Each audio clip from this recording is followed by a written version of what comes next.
I believe we are still short an arc. You want me to go into WoW and summon him? Is he in WoW? He didn't I even don't show know. online. Oh. Rebel just automatically assumes he's on WoW. No, he's not. Oh, wow. No, he's not. I can call him. If you want to give it a shot. Yeah. I mean, he was. Oh well, we'll wait a second for. Oh yeah, and the Turk. But Turk's coming. Turk was playing MTG. There's a Turk. Hello. Hello. Did you get my email? Kinky. No, I didn't get your email. Talking to Leslie. I'm sending her to the Twitch stream.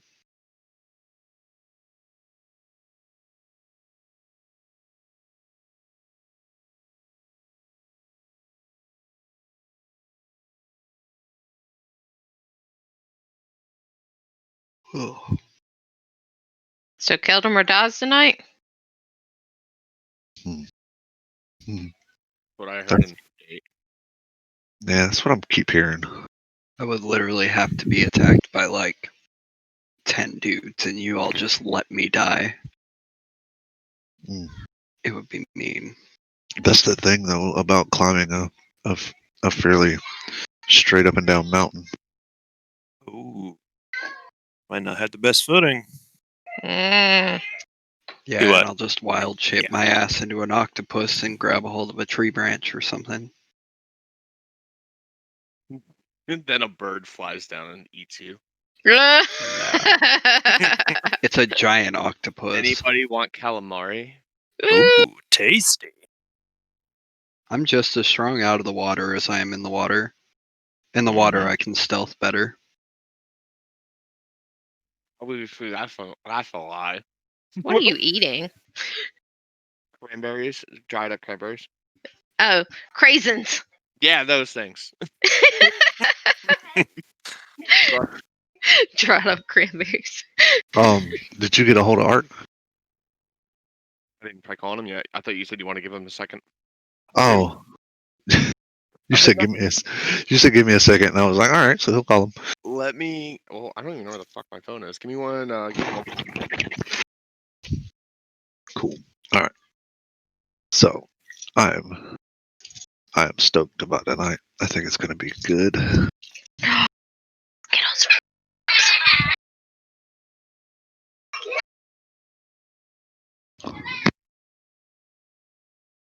My Skittles?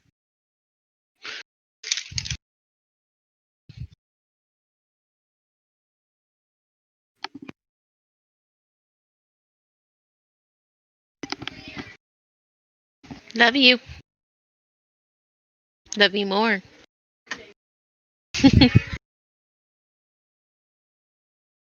Hey, Savannah.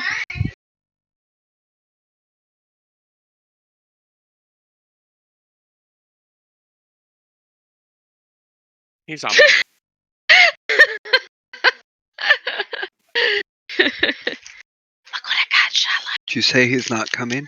Or no, he's getting ready to hop on. But Maddie always knows when he's coming, remember?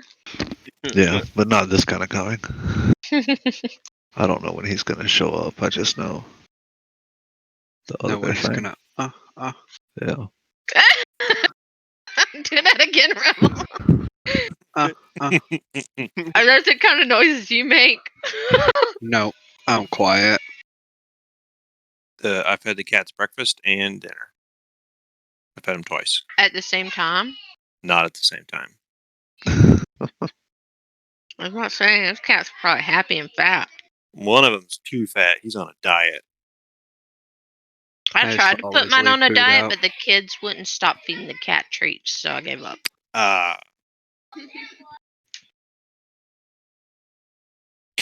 Yeah, my wife whooped my ass like 7 times in a row playing Magic, but it makes me feel good because they're decks that I built. So kind of a win situation. Yeah. Stop, dog. No.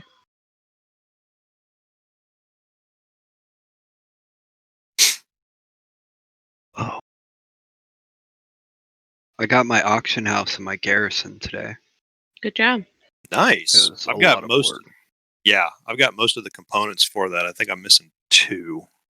Oh, I just ended up buying most of them. My trinket sold, but Oh, it not did? for. Yeah, they really dropped in price though. It sold for 145. Well, that's still not So, bad for a no, really basically good useless for. trinket. Yep. That's really good though. Oh, no. That's the most I've ever made in one transaction. Hell yeah! Do you know that one You of those need to parts for charging the your auction clients house? more. One of those parts for the auction house on the auction house is 99,000 that you can just farm. I mean, like, Yeah, I got like each of those pieces was worth like, I well, wish you'd have told me you ones were that- doing that because I have duplicates of like uh, 4 of them. just sell them, put them in the auction house if you have Okay. duplicates.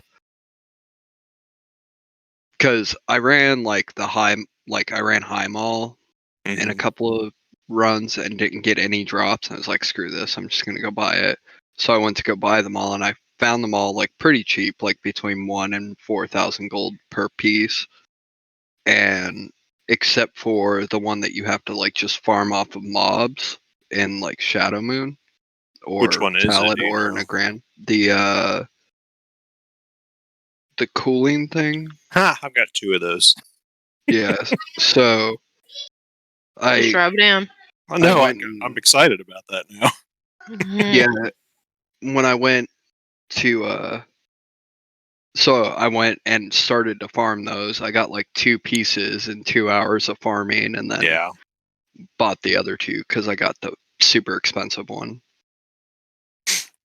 I'm Yeah. really You're excited kind to of. have an auction house in my garrison. Yeah, that is pretty cool. I finally got all the mounts Drink some water. last week. I was pretty excited about that. All right. Is McFrizzle back? I'm here. Oh, dope. Well, Aren't we waiting for Ark? Yeah, we're waiting for Ark. yeah, but I figured y'all could go ahead and fill. We could run through what happened last time. So, Ark was Frizzle. in charge. I don't know. Frizzle Wait, Yeah. knows what's up. did you go shopping with Frizzle yet? Yeah. Yes. Okay. So that's what we did. And then we went to an island. We met a Well, dragon. We met a dragon and a Yep. dude. And we're getting ready. We're following on the compass, there's another piece of the star piece that Dragon asked us to come help because shit's gotten chaotic since the star fell out of the sky. So we're going to No, some it's up here. temple with some creepy priest. Human priest. He She doesn't look anything like the Oh, it's a she. shiny skin people that we've seen. No. And we learned there's a god or a deity that everybody comes to the island to worship called the Oarsman. Yeah. The whore man. Yep, the Whoreman. The horsemen that they throw people into the ocean for. No, Whoa. they I feel throw like- stuff into the ocean. Sounds legit. Muffin, you need to get in the channel so you can listen to us. Because she's just looking at me like I'm a big weirdo. And she only You hears are a half. big weirdo. I am a big weirdo, but she only hears half the conversation. Actually, she only hears my part of the conversation. So She looked can at me watch it on Twitch too if she wants. Yeah. Yeah, she can pull her phone up and. Oh, she's sitting right next to me playing Magic, so she can see my screen. Premiums taste good. But I was just thinking, her phone would give her audio on Twitch. Oh yeah, yeah. Is that an arc? Did That's- you sign into that Twitch yet? Is it working? It's I not gotta working for me. adjust my headset. Hold on. The Twitch isn't working. Oh, it just says it's streaming soon. I Oh. think. Oh no, we're live. My stuff was just behind. Can you hear us? Yeah, it should have went live a couple of minutes ago.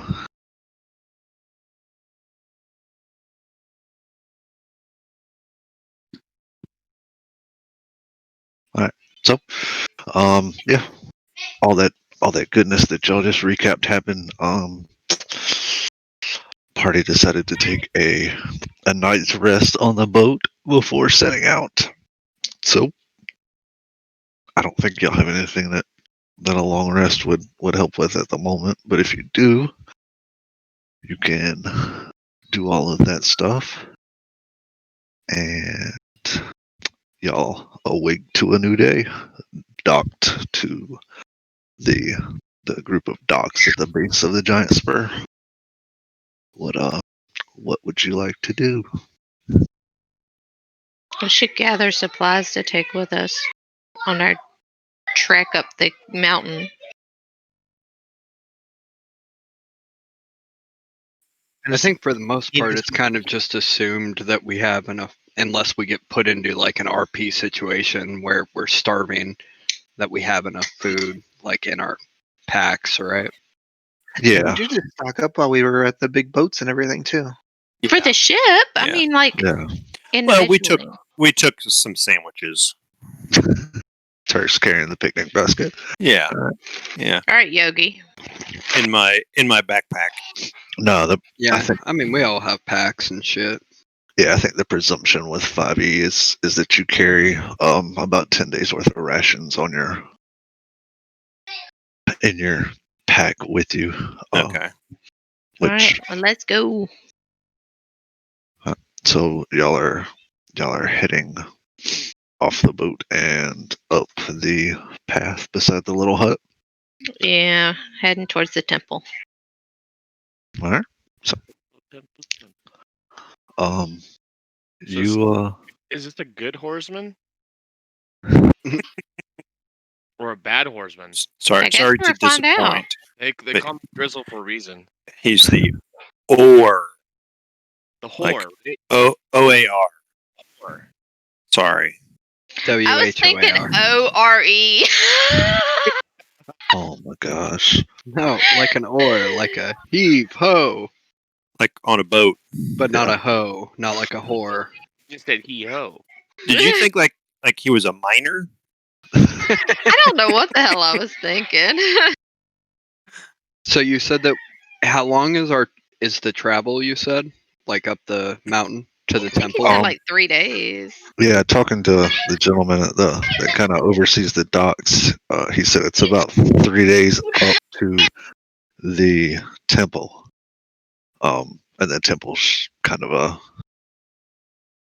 the temple's got a kind of resident cleric or priest, whatever you'd like to call her, of the oarsmen. So, there'd be an opportunity there to refill rations and that kind of stuff when you get there. And then he didn't say anything about the trek should you have to make a trek beyond the temple. Okay. All right.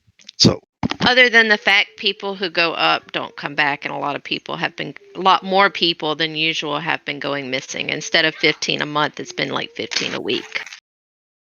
yeah, he didn't say everyone that went up didn't come back. He said the vast majority that went up. Like they, Okay. Yeah. Well, I think that pretty much summed it up when he said 15 a week, 15, and changed, 15 a month, changed to 15. Basically, people are going missing more than usual. Something's going on. Well, we can't go missing because we can find each other. And that You're per- going to go missing. the guy at the is a priestess, not a priest. yeah, a Yeah, priest. it's a woman. A priestess of the oars, man. Of the Oh. whores, man. Oh, Not a all right. mistress of the horse man. So That's a different temple. You should The- definitely try to RP out. You think she's a horseman. That's going to be awesome. So the party is Tricks. headed up, is what I'm gathering. Yes. Yes. All right. I'm following Ark. All right, so y'all set out on day one. The path around the spur is kind of just a rocky path that looks like it may have been somewhat natural, but also in places you can tell it's kind of been carved out by either people or magical means to continue on to connect to another section, and it pretty softly kind of goes up and around the outside of the mountain. It's not a like a steep grade. It's roughly 5 degrees or so, but it's not.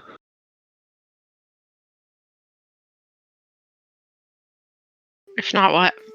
Sorry, your son keeps bouncing in here. Yeah, they keep doing it to me too. It's about a 5 degree grade, but it's somewhat treacherous in that there are there's places where it's roughly 10 foot wide, and then you get into places where it's roughly 3 or 4 foot wide. So it's not an easy breezy walk, but it's not an arduous Easy breezy, beautiful cover girl.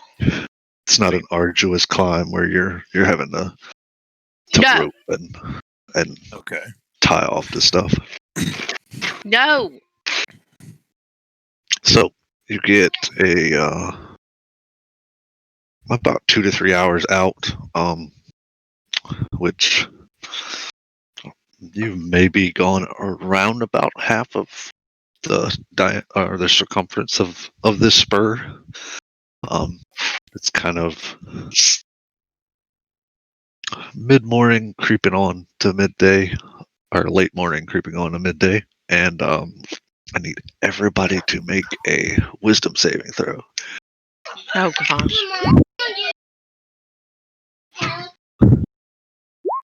We'll see. Hush.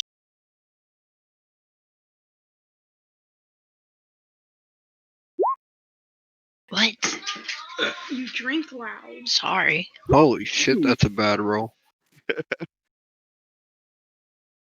Hmm. You drink loud. Yeah, no.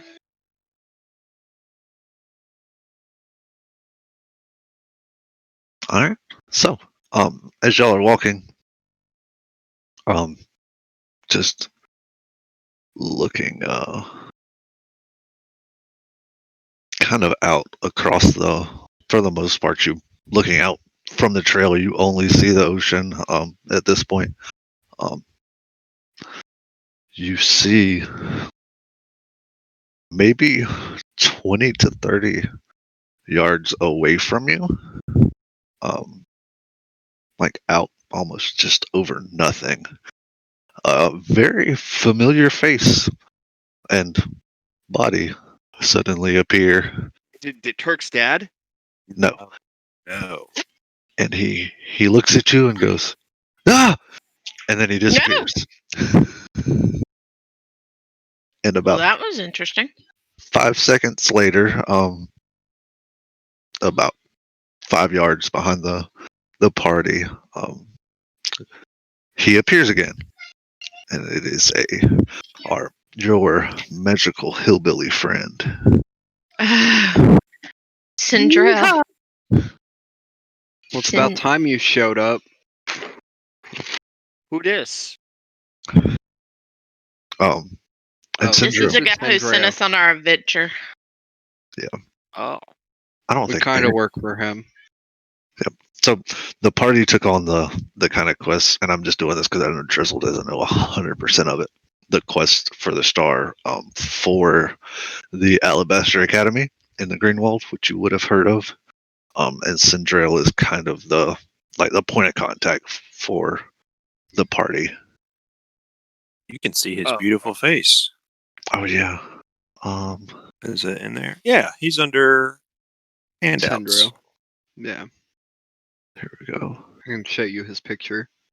I drew it real quick. Oh wait, you can see him. He's right in front of you. Yeah, he's standing in front of Oh everybody. gosh.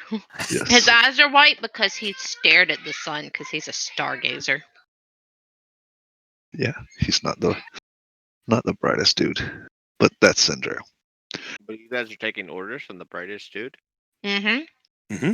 That sounds very bright. We don't He- take orders from anybody, but he provisioned our He's- trip. Yeah. The Alabaster Academy funding our Yeah. expedition. Okay. And the only thing really different about Cinderella from any other time the rest of the party has seen him is he's got kind of a backpack on at the Oh moment. gosh. Um, Is he coming hiking with us? and as Keldemer says something about it's about time you showed up, Central says, yes, I know. I've been trying to keep up with where you've been going and what's been happening, and we felt like it was maybe time to reach out and lend the academy's assistance a little more. And he takes the backpack off and kind of holds it out, since there's not a quote unquote proclaimed leader with the group anymore. I'll take it. All right. What's in it? So Open it. Open it. Open it. Open he it. Open hands it off to Lonnie Calm down, Frizzle. and goes, all right, Calm your titties. well, good luck. And Wait, Sandril. Wait, don't go. I have a question. What? We got another piece of the star. Might you by chance be able to help me figure out what it does? yes. So I can pull out the compass and I'll show him. Yeah, show him because All he may right. not see it. Frizzle, you are getting softer and softer. Are No, you I'm sorry. floating off into the Uh, distance? I pulled it away because I put food in my mouth. So he's gonna take it, and y'all are gonna kind of have to mill around for about 30 minutes while he checks it out and Oh think. gosh. Kind of hums and hauls over it. And after that, he hands it. Hands it back to you, and explains to you, Keldemer, that the newest fragment lets you detect either poison and disease, or Cool. locate animals or plants, like the spell. Okay, hang on. Detect That'd be real useful Boy. to that poor lady. hmm disease. Here. You could tell she's got a disease to give you. Is there any way you can save that?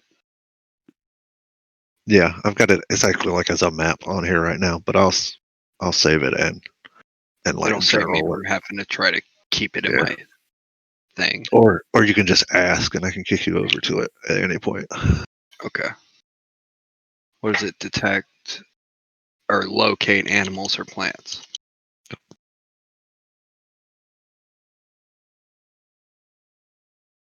You good? Yeah. All right. So, he hands the compass back. Stop. compass back to you, and kind Thank you, of Cinderella. eyeballs around. Well, as much as he can eyeball around. At the party, and it's like, anything else? Yeah, do you have any advice? And he's gone. Oh, He's like, I don't know you. Don't talk to me. Poof. that's Uh, awesome. Lonnie, what are you like gonna check out what he Yeah, handed Lonnie, you? what's in that Yeah. bag? I'm gonna open the backpack and see what's in there. All right. So, this pack's kind of looks like a standard backpack, but it has two smaller pouches on either side. Okay. And like written on a note tied to the clasp on the top of it is a note that says, it can hold a lot, but it can only hold so much. Oh. That's descriptive. And what you have is a handy haversack, which the compartments are kind of like an extra dimensional space. The main compartment can hold, I think, up to 24 cubic foot. And you don't, like, it doesn't count against the weight of the backpack. The backpack's always 5 pounds. Oh, cool. And then the side pouches can each hold, I think, 5 cubic foot. So it's essentially like an easy peasy way to carry a bunch of stuff without having to lug it all around, technically. But inside of the main sack, actually reaching your hand in there, you find 5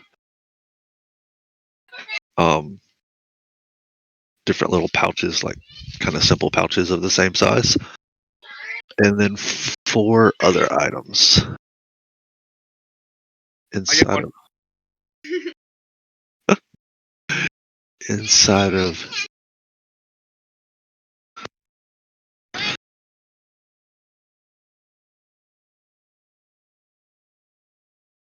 Wait, so there's 5 like packs? Like no, Little this- hold on. pouches. Let me deal with the kid real quick. Yeah, I heard that silence. I know Yeah. that. I know that Yeah. silence. Yeah, I knew what was going on. It's like when the kids back there. yeah. Just so you guys know, 24 cubic feet theoretically, and it doesn't change weight, means that like if we needed a quick escape, like Art could put us all in the bag and dip. No, you'd suffocate. Oh, What? Yeah, like it's an extra. So it doesn't work like a dimensional bag of space. holding? No, it's a little different. Well, shit. All right. Way to try to be smart, Caldemer. Yeah, Yeah, it was a good idea. You know what we Alright. could do if we need to sit there and sneak up on somebody and put the bag over their head and then in the bag and then let them out of the bag. zip it up. They die. Yeah, there you go. Well, yeah, now that we know that it could kill somebody, that's a good thing. Yeah, It's a weapon. I can do it. Stealth up behind them and just dump them in the bag. Slip it on. what you find in the bag is five little kind of very simple pouches, and then there are 2 kind of bigger vials and then 2 smaller vials. Yep. Okay. The 5 smaller pouches appear to have like an equal amount of gold pieces in them. Okay. One for each of us. All right, and then the 2 bigger vials are healing potions, Okay. and the 2 smaller vials are potions of greater restoration. Okay. I think maybe Ark and I should take those healing potions since we tend to be the ones getting our ass kicked in the front.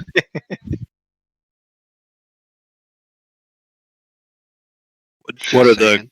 greater? Are those just better healing potions? The restoration. No, I'll read it real quick.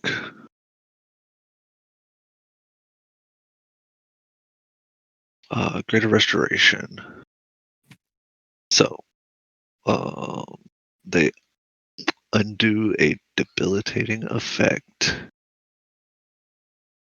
either charmed or petrified, a curse, a reduction to an ability score, or an effect reducing your hit point maximum.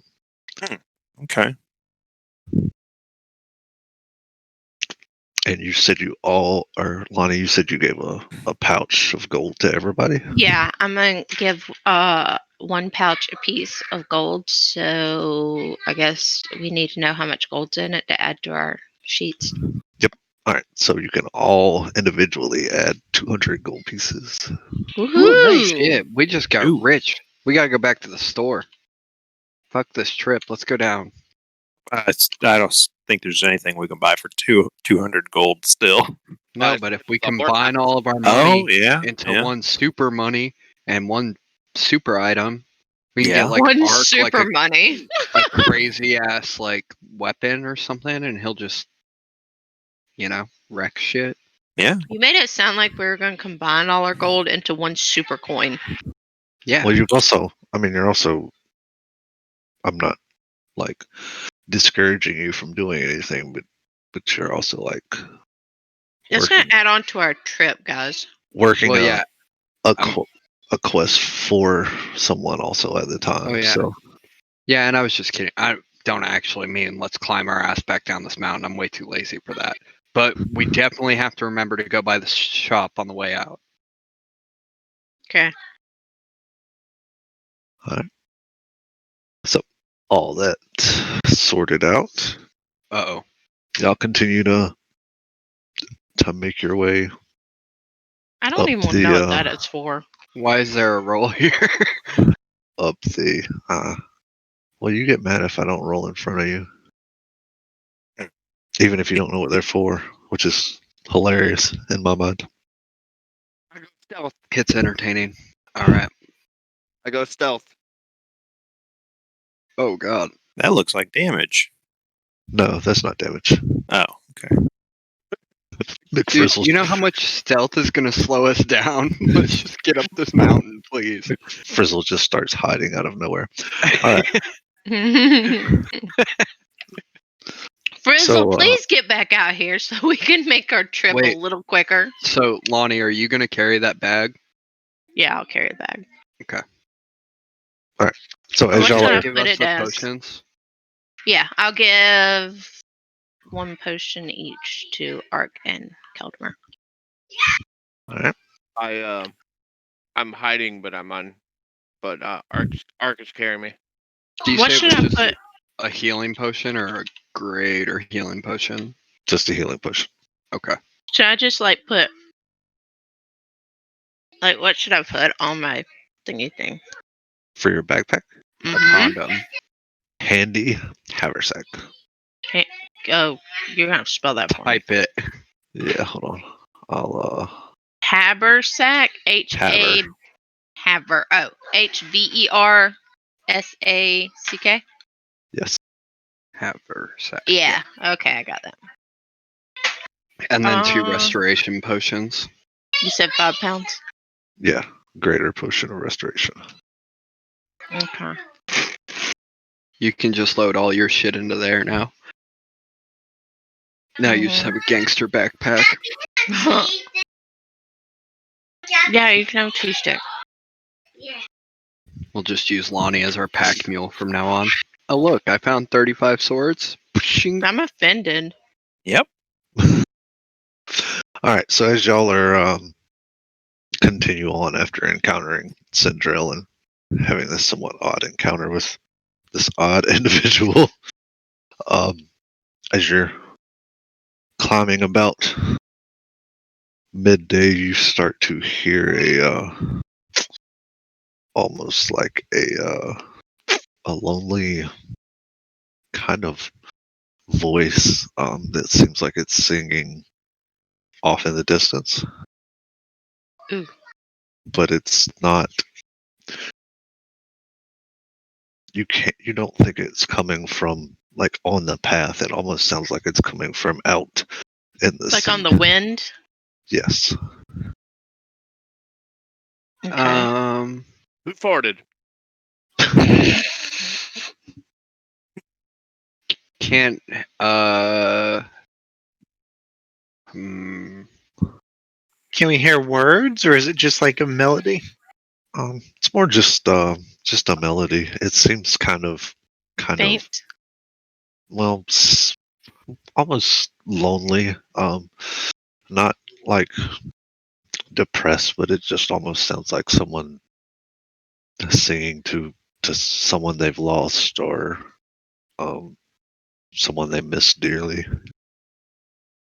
Okay. Do we feel any kind of like Malevolent presence.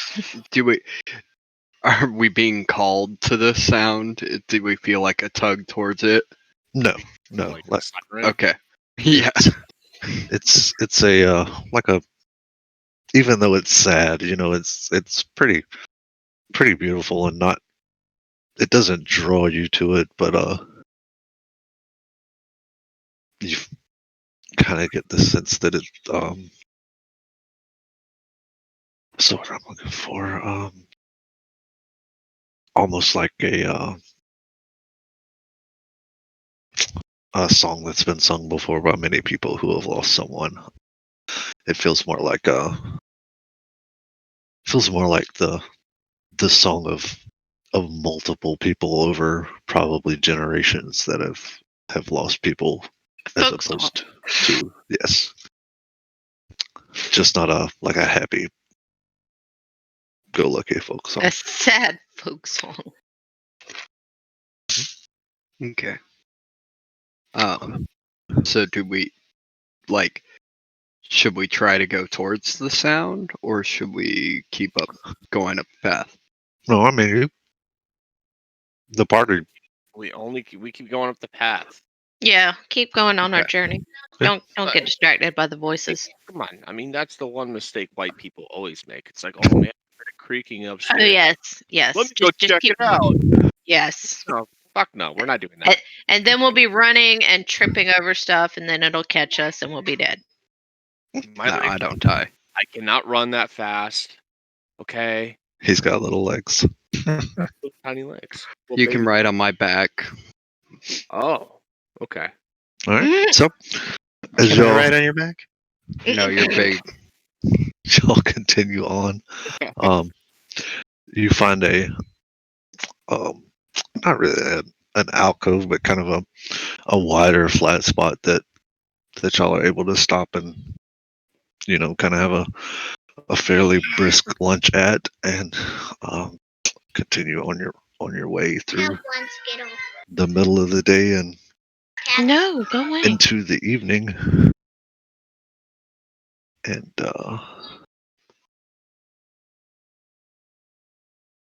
you can tell you're getting higher and higher, but not, it doesn't seem like you're rapidly ascending, but as you've been going for probably 5 or 6 hours at this point, you get a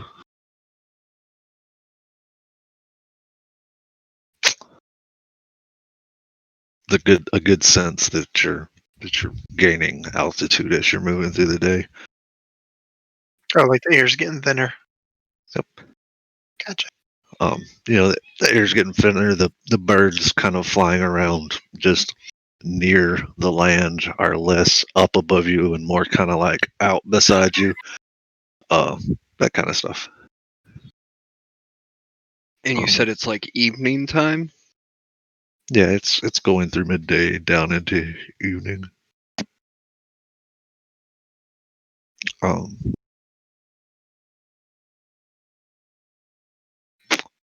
And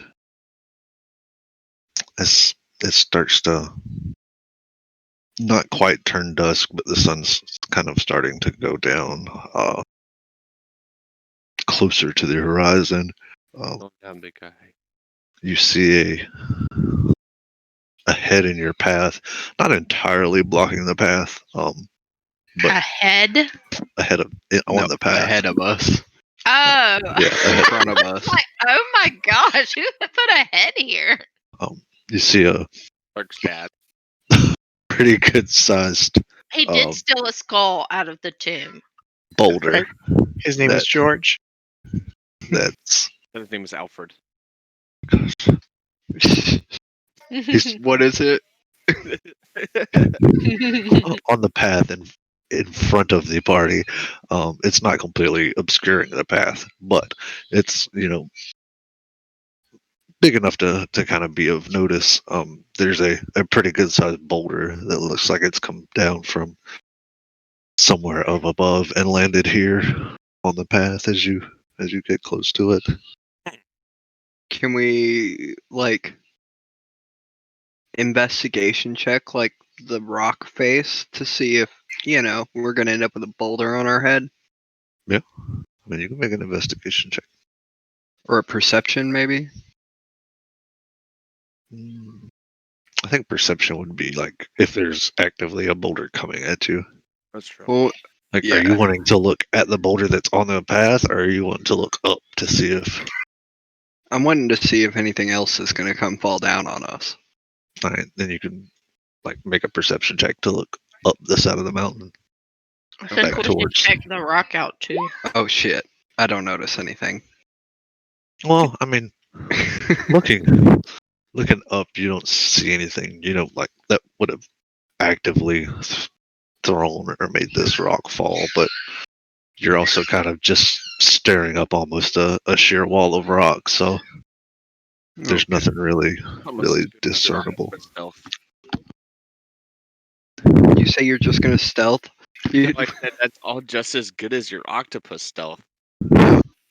hey, my octopus stealth is good Mm, sometimes. there we go. Uh, hey, Ark, wanna go check out that boulder? I thought, Can we well, see on the other side of the boulder? Like, how big is this boulder? we're talking like the path at the moment is, where this boulder's landed is probably about 15 foot across, and this boulder's 7 or 8 foot in diameter. So we can Oh, walk so we can go around the around it. boulder. Yeah, so you could walk around it quite easily.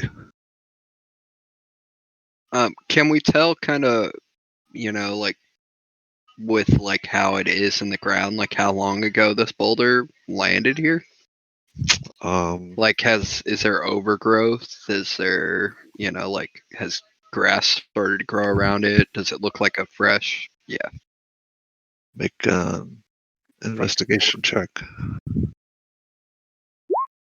Damn it. It's better. You're no longer allowed to do That's anything. exactly the same thing you just rolled. Well, I actually rolled a 6 on that instead of a 3. It's just the same number with my Yeah. modifiers. The modifiers are different. All right, so looking at it, Oh, I'm sorry. there's like some grass and maybe even a little algae on the side of the boulder closest Algae? I thought or algae was only moss, whatever, on the side of the boulder closest to the actual mountain where it's has seen some rain and the sun has completely dried it. So it looks like it's probably been here for some time. And even with that check, you notice that there looks like in the kind of growth and maybe rubble or whatever is around the bottom of the boulder, that looks like there is something out of place. Ooh. Like Let's underneath the boulder? Let's take a closer look at that. Yeah. Bash. Ark doesn't do too good at smashing. The doors Yeah, beating him up. Yeah. Yeah, I forgot about that. So, can we like heave ho this boulder? try and move it to the side. Yeah, I mean, are you? Yeah. Let's lever it. Somebody grab a big ass branch. Or why don't we all just push at the same time? We could Like do roll it? that. Yeah, like roll it. Let's roll Downhill. onto the village. Yeah, there we go. What? So y'all are like gonna push it as a group, Yeah. Yeah, sure. uphill or downhill? Down. Downhill. Yeah, down. All right. So y'all all kind of Wait, time out. what? Can we check to make sure that there's nobody like downhill? Yeah, They're not important. looking behind you. There's at least as far as you can see down the path, there doesn't appear to be any immediate traffic behind you. Do I look Okay. like I have any rearview mirrors on me? I don't want to go to prison because we rolled a damn stone or that dragon to eat us because we Who's ran a gonna rock on tell? somebody. Guess Who's what? gonna tell? Or guess what? The rock fell here naturally. Why can't it fall again naturally? There Unless are lots one. of people around. Okay, let me just say this, A guys. lot of people around. We're like 3 days in. Y'all. Let me just say this. Snitches get stitches. Rolled I'm one. just saying, if we smush some poor little lady walking up for her pilgrimage, we're gonna be Nobody in will some shit. know. Nobody will know except us. And like I said, snitches get stitches. To be happy for the martyr on her own little pilgrimage. So y'all all get behind this boulder on the uphill side of it, and Test it. Or Huh? Do I have to I use didn't think about it. You don't have to. Uh-oh. Oh, I thought he was talking to me. No, no. I was Sorry. like, what?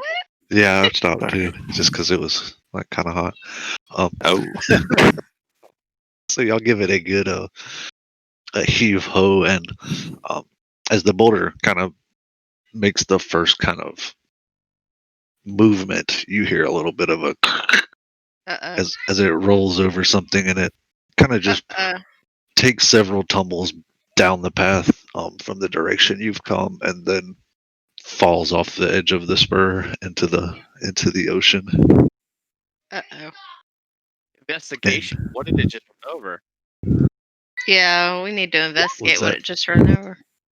Uh-oh. Oh, good job. Oh, that's a good investigation. So, it looking Big Frizzle, you notice that there's looks to be humanoid skeletal remains that were under this boulder, Hmm. and kind of very plain white clothing. Wonder if it's the priestess. No, she had on different color robes, Oh. You got and and in its map, or in its the little skeletal hand that is under here, that's attached to this now crushed skeletal rib cage. There's a kind of a rolled up piece of paper. Okay. Can I pick up the paper and look at it? Hey, I'm Sure. investigating. But okay. I want to Yeah. look at it. Let me do something. Come on now. So opening it and looking at it, it appears to be kind of a hand drawn map of the ascent you're currently on up and around the spur, and it's got some kind of plain notes about the amount of time it's going to take to get to the temple, and then the estimated amount of time that it would take from the temple to the astral plane as marked on the paper. But reading the notes on the upper spur, they're kind of sporadic and all over the place, and you get the idea that that section of the spur is not one not a lot of people know a whole lot about. Like it says, from the base of the spur to the temple's roughly a 3-day journey, and then the notes about from the temple to the astral plane are um, some people say that the journey is 4 days, and some people say the journey takes 3 months. So Basically, nobody really knows. yeah, so it doesn't appear that whoever had this information or whoever they got it from really had a solid idea of anything beyond kind of what's common knowledge already. Essentially, they were stoned out of their brains. Literally. See what you did there. Got it? I just thought about this too. Why don't we just put the boulder inside the backpack? Because then The we would have had to pick the thing up and not just roll it. You could have just put the backpack over the boulder. Because we didn't. That's why. And you could be standing on top of a very tall building and be like, oh man, there's a bunch of people coming to get us, and then you could just flip the backpack upside down and just throw this giant boulder down. You'd be good. Hey, I'm guessing these clothes are pretty, like, tore up, right? They're not in good condition. Yeah. Okay.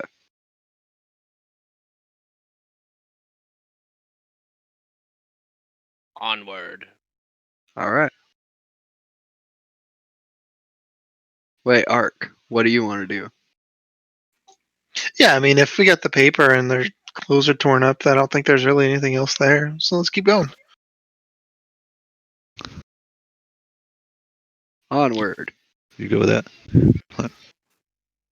All right. So you travel another 2 or 3 hours or so, and as the yeah. Oh, my bad. As the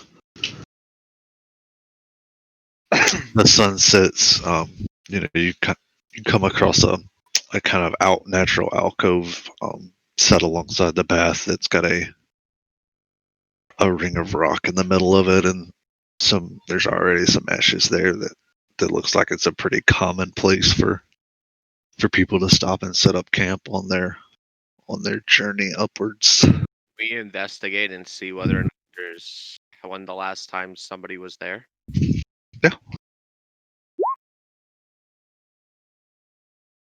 Um, Damn.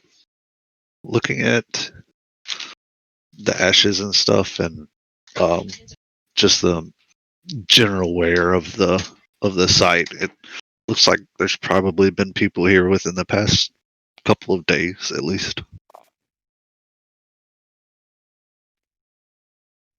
Eyes ready, guys. We might need to fight them. Always looking for a fight, you pirate. Yar. Yeah, octopus. I'm an octopus right now. I'm an elf. Are y'all going to? You do realize by giving her one of those puddings, you're going to have the rest of them fighting over them, and you're not going to have any left, right? Yeah, it's fine. What was that? Magic. Yep, magic pudding. Mm-hmm. And then Bill Cosby comes out from behind the tree. Oh God. Oh no, we're not doing Cut R-rated down in a this one. straw. So, are y'all going to continue on through the night, or are y'all going to stop and? Okay. How's everybody feeling? Everybody's legs good? We all got dark vision. I say, fuck it, let's go. Okay. I think usually it's a bad idea to continue. I don't know what that was. Chip. Like we probably need to like chillax. If we get too wore out like during this trek, that's not going to be good for us.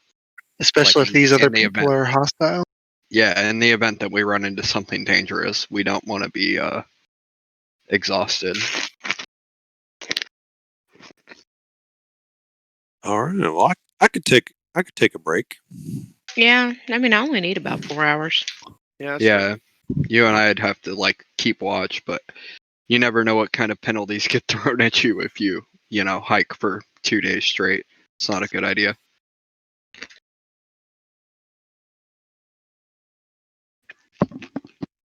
All right. So y'all are stopping to rest, is what I'm getting. Yeah. Yeah, me and Lonnie can take shifts for watch. All right. I say I don't sleep either. Oh yeah, me and Lonnie and Turk. Well, You y'all know, are. so at some point, 2 of us are probably up all night. Oh, all right. Well, then whoever's going to take the watch cycles, y'all roll a perception check.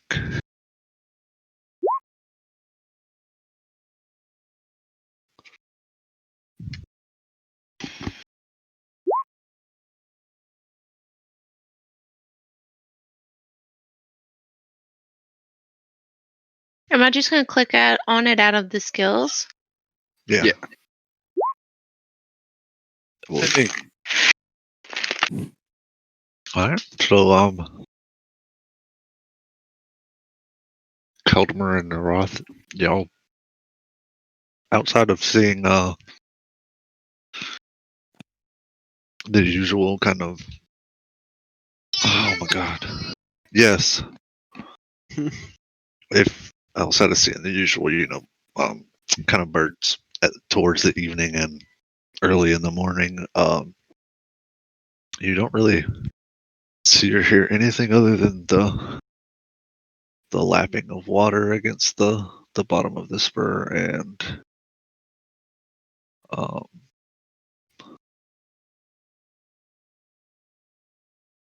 just kind of the whistling of the wind as you're kind of rising in elevation. Lonnie, the only thing you notice differently is early in the morning, before the rest of the party's rising, you looking up, kind of almost vertical towards the top of the spur. You kind of get a couple glimpses where it looks like the clouds are moving more rapidly than natural. Okay. But other than that, it's an uneventful evening, and y'all start another day anew. This may be loud.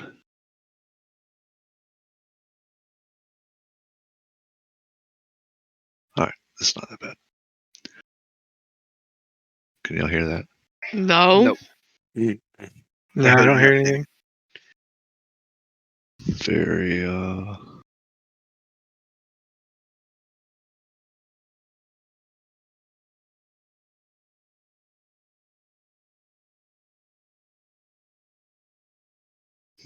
All right. Anyways, so as everybody gets up and starts to get their stuff together, you set off again, onward and upward. There we go. All right. Towards the temple The Temple of Horrors. of the Oars. Oarsmen. Traveling,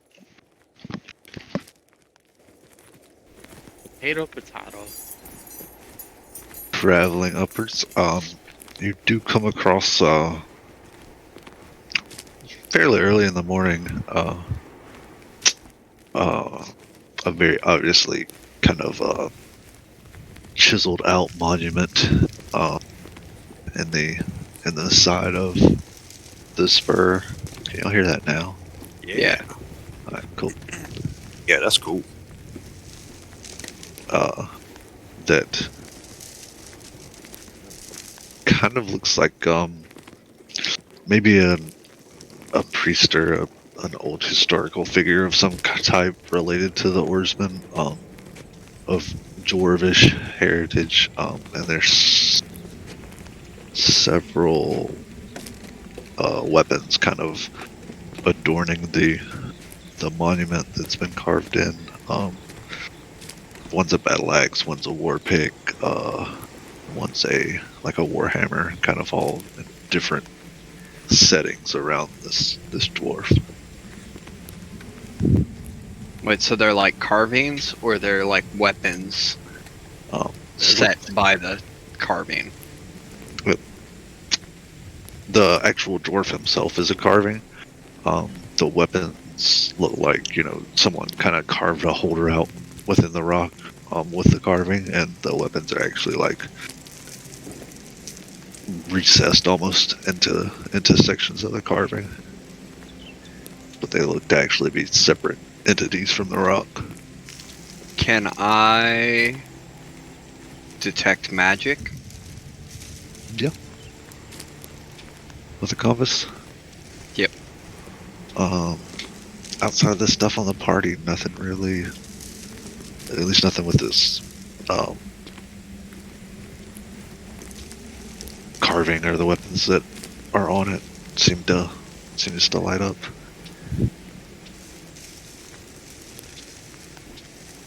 Okay.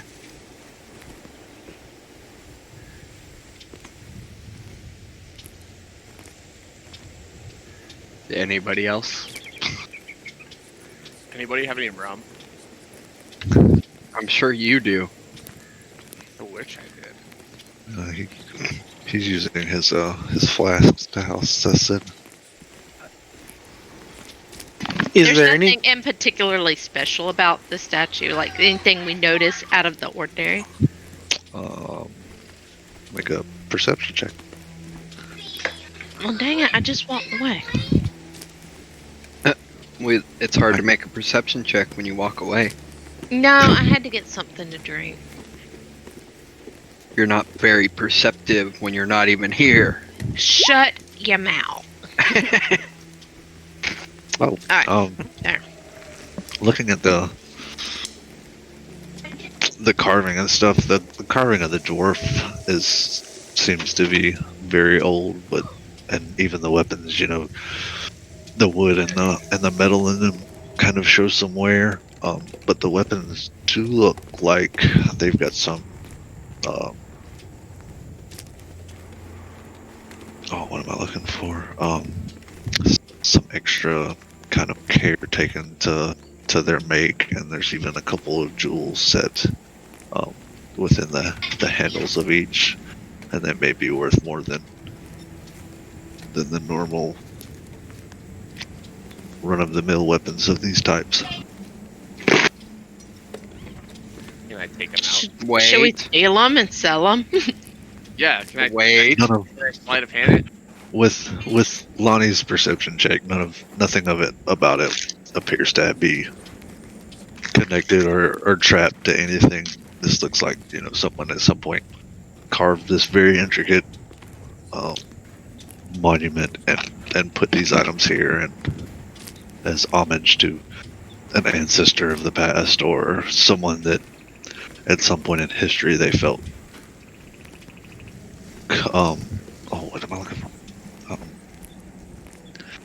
Served a good purpose for the cause of the oarsmen, and they then went about their way.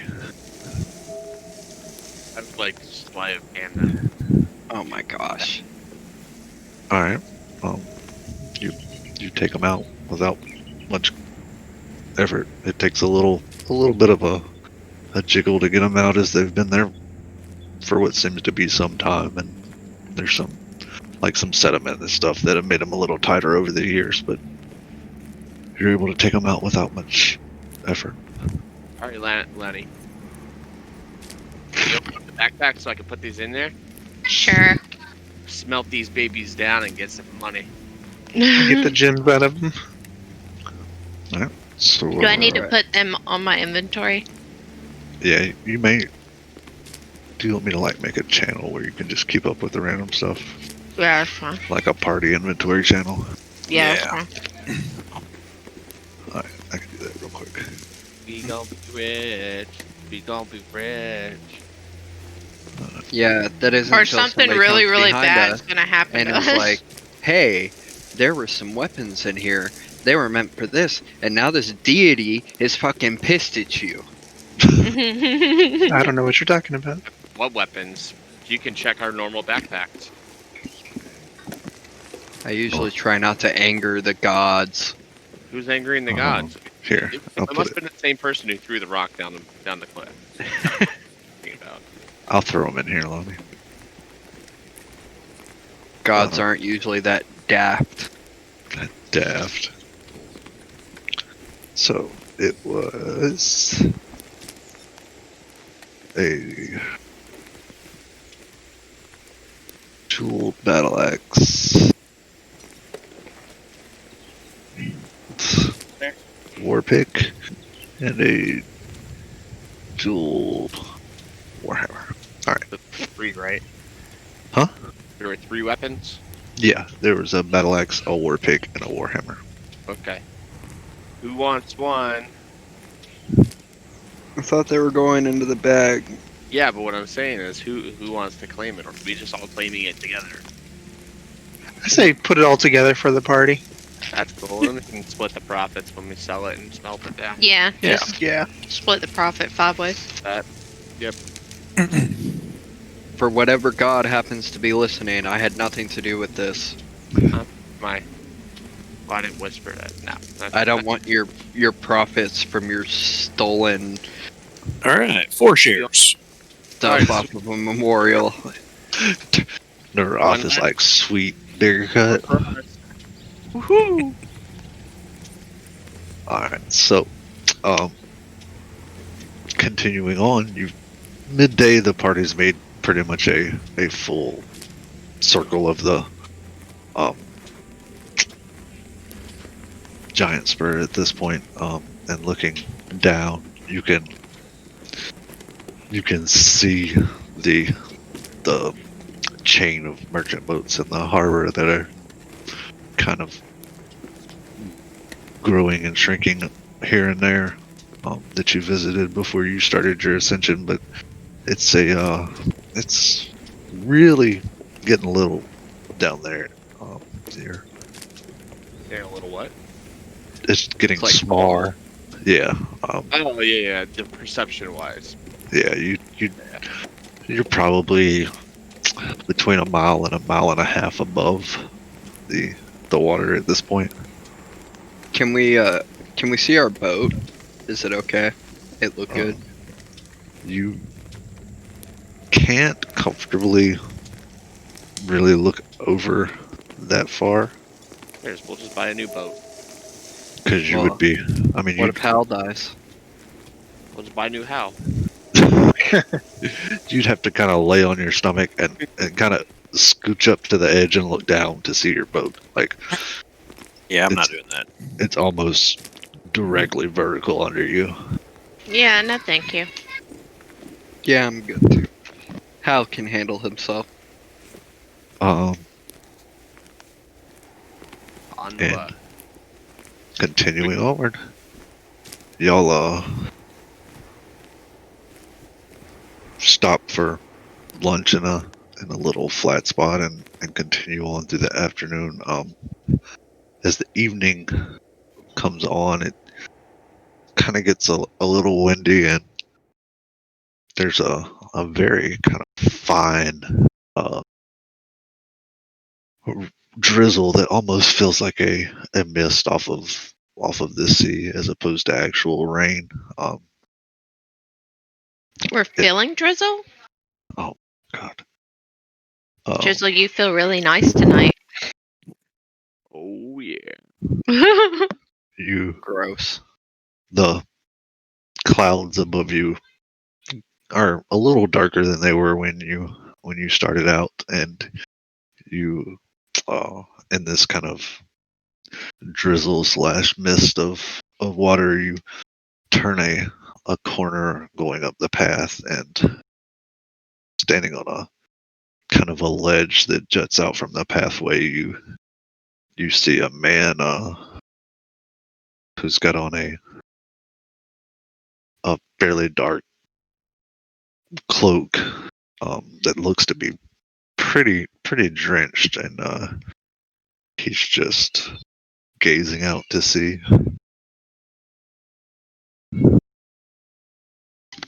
That's a little odd.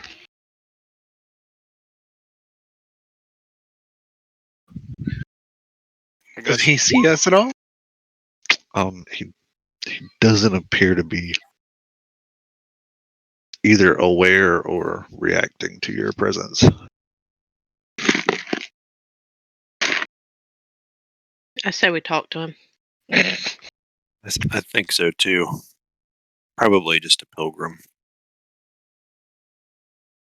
Or someone that's going to kill Keldemer. I'm just gonna stay in stealth. He Just Okay. can try. All right. I vote Naroth goes talks to him. I'll go with Turk. All right. All right, so we're walking up there, and I'm going to kind of calmly call out and ask if everything's okay. All right. So as Noroth calls out and asks if everything's okay, this figure starts turning around, and it is quite obviously male. He's got a really kind of wild beard, and looking at it, you can see like tangled within it there are like starfish and mussels and even little tiny crustaceans kind of crawling through it. Oh, that sounds interesting. And Are there any sea urchins? in his kind of you couldn't see it when you were approaching him because he was kind of standing with it in front of him, but as he turns around, he was standing with the butt end. One sec. The butt end of what? The No. suspense! The suspense! It's the Ore Man. It probably is.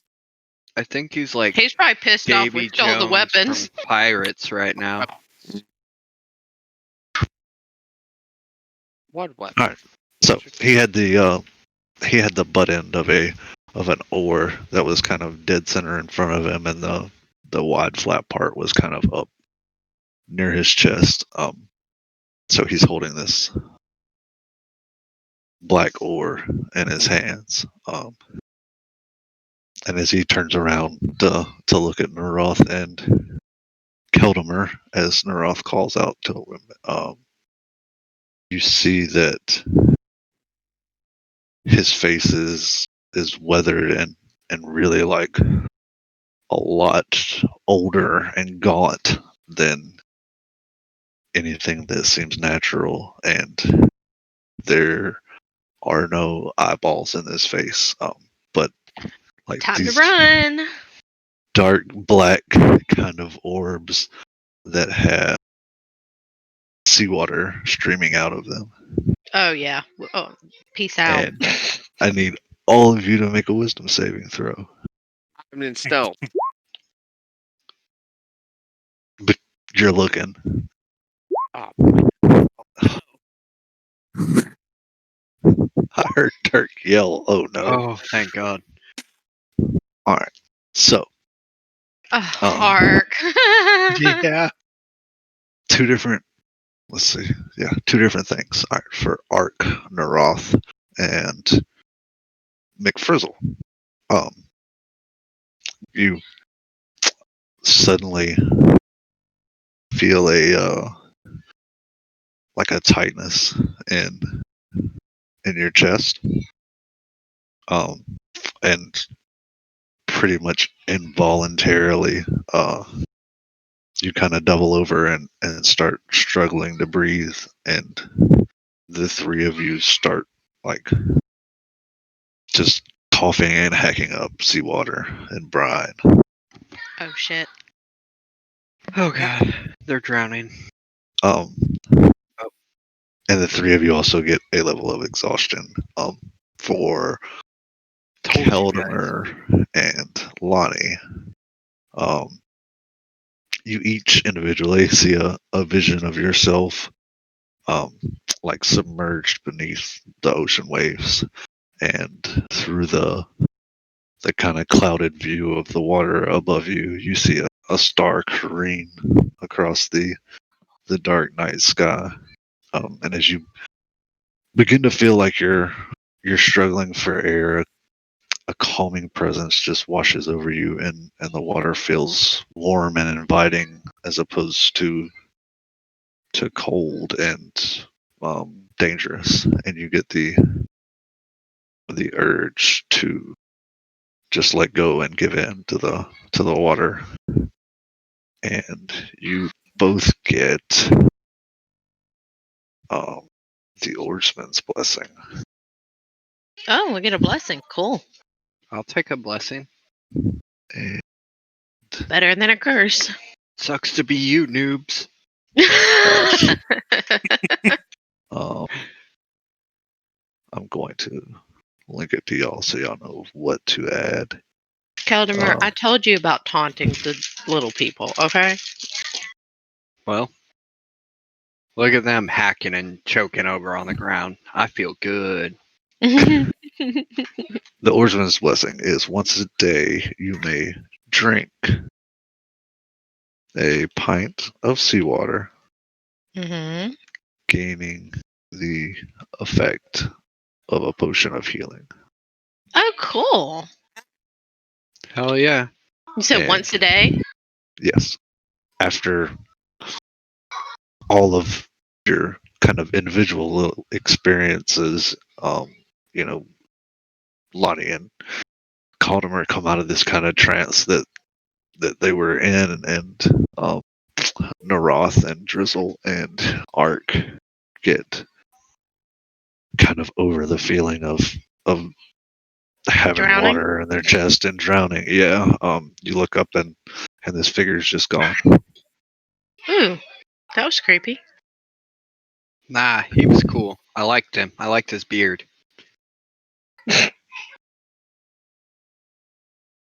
So what does What one fatigue do to us? Look it up. I think it's just you have like disadvantage on Disadvantage on. certain rolls. Let's see. Uh, It's exhaustion, right? So it's All right. Oh, Yeah. one exhaustion. Sorry. Disadvantage on ability checks until you take a long rest, Okay. which it being the evening of the second day, and Yeah.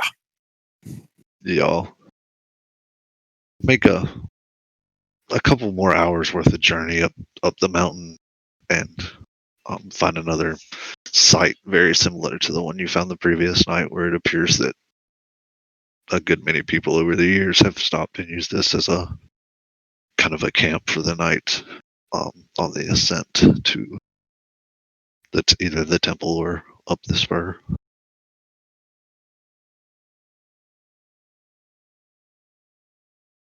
holy crap. Exhaustion can kill you. Yeah, if you get Oh, really? enough of it. Yeah, your first level, like what happened to you, gives you guys disadvantage on ability checks. But had we not slept last night, your speed would have gotten halved, probably. Maybe even you'd have disadvantage on attack rolls and saving throws. Fourth is your hit points are halved.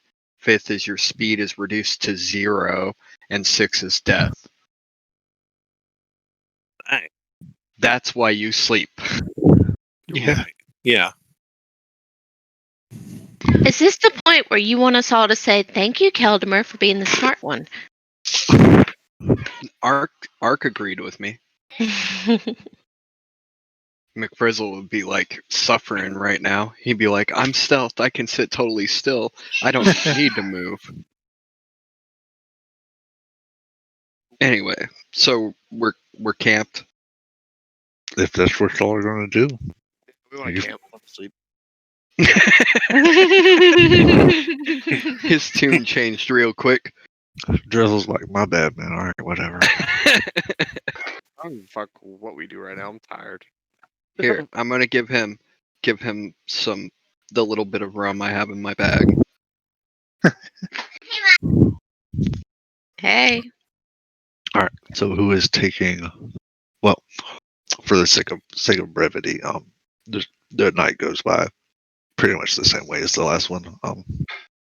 Uneventful and not a whole lot going on. Do I notice anything with the clouds again? Make a perception check. She probably would be watching them after having. seen Yeah, I've something been kind of before. keeping an eye on them after seeing something strange. Um, you think you see kind of the same thing, but you're almost like you're not 100% sure. Like maybe I saw it, maybe it was just my eyes playing tricks on me and wanting to see it again. Okay. Okay. So it's a new day dawning. Um, y'all, I'm guessing y'all are setting out. If I'm hoping y'all will stop me if y'all have something pertinent. Yeah. Anybody I'm- that had it. So Go ahead. we're I can't say it. We're well rested then. Yep. Yeah, Okay. y'all can Okay. take your level of exhaustion back off. Okay. Okay.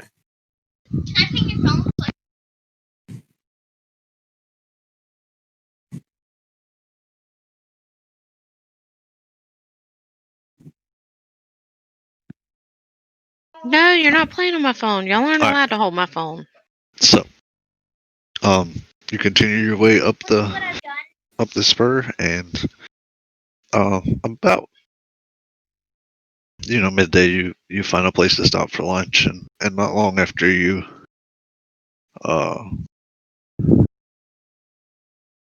finish eating lunch and continue. Daddy, can I play with your phone? That's what. Watch. I don't let them hold my phone because they mess stuff up. Well, one of them just bought Minecraft coins. I wouldn't let them That was touch on my the phone either. Xbox, and that's Maddie's fault for not putting a passcode on it so that they can't buy stuff. Yeah, but still, they know better.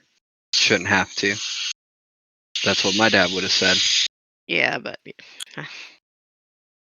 I put precautions on just because I know my kids are going to do it anyways. And then it's a learning experience. As long as they don't spend like $10,000 on Minecraft coins, you're cool. No, it's only $20 worth of mine coins. What do you even use them for? I play Minecraft, but I've never spent any money on Minecraft besides to buy the game. Buy different worlds. Oh, I guess I just get those for free because I play on a computer. All right. So, not long after you all finish lunch, you take off on your way again. And come across, as you're walking, you start to hear a voice, a single voice, that seems to be speaking or giving a pointed lecture on something. Oh gosh. And eventually you come across about 8. Well, actually, you come across 9 individuals dressed in the kind of plain white that you've saw on the skeleton under the boulder, and that you probably saw some people below at the docks dressed as that are on a pilgrimage to the oarsmen. God, this And one- the gentleman speaking stops, and um, he's, from what you can kind of see as you come up behind him, he's kind of walking behind everyone, almost giving a sermon and talking about the oarsmen as they all climb the spur up towards the temple. And when he notices you behind him, he stops and asks that y'all stop and turn around, as the temple is a place for the faithful and not for mercenaries and thrill seekers. Aha, No, sir, but we've we will received the not blessing. turn around. So what? We've received the blessing. We're worthy. yeah, we You have. guys didn't. Me and Lonnie Keldamer did. have the oarsman's blessing. Elf. And that's exactly what I'm going to tell him. I've been blessed by the oarsmen.